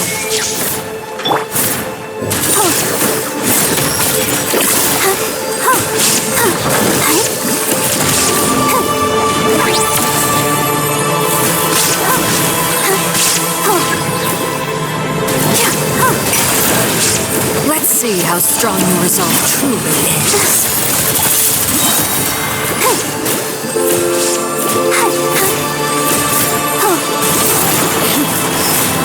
I'll protect us. Illusion shattered! As one with wind and cloud. Into the wind.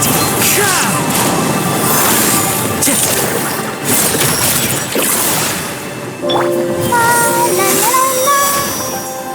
Go, Barb.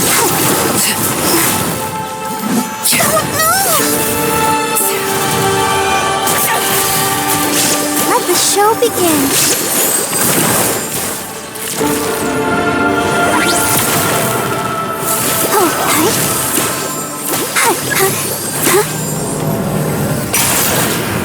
Let's see how strong your resolve truly is. Inazuma shines eternal!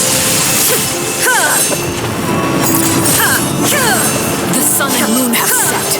Only ruin remains. You struggle in vain. I'll protect us.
Afraid? Or do you not even have the courage to be afraid? Is it my turn now? With these rising flames? Now that's more light. Is it my turn now?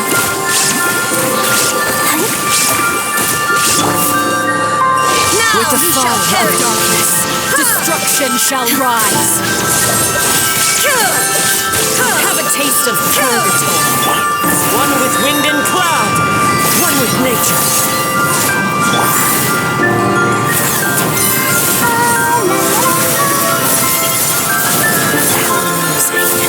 Into the wind.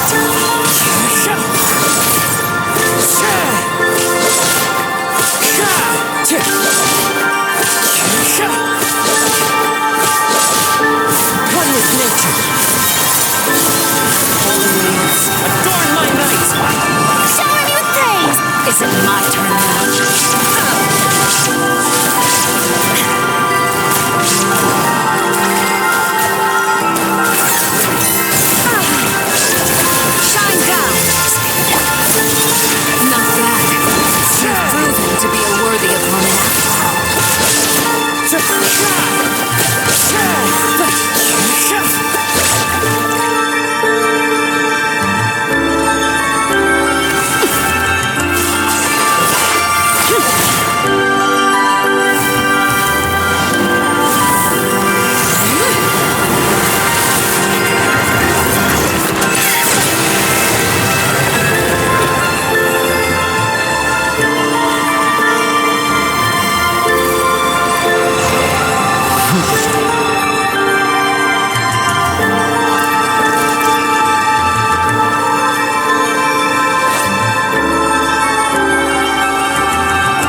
the show begin. Kindness has been seared away. My blade is all that remains. Let the world collide!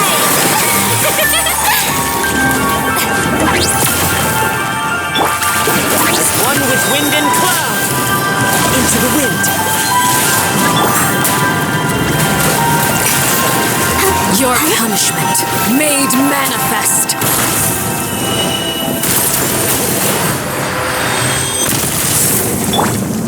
Illusion shattered, torn to oblivion.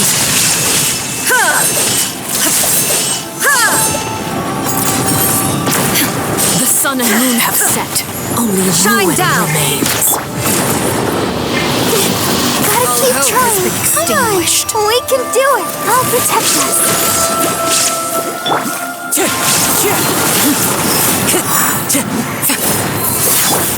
Shower you with praise.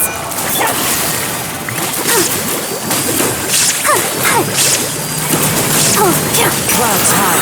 The birds Let's see how strong the resolve truly is.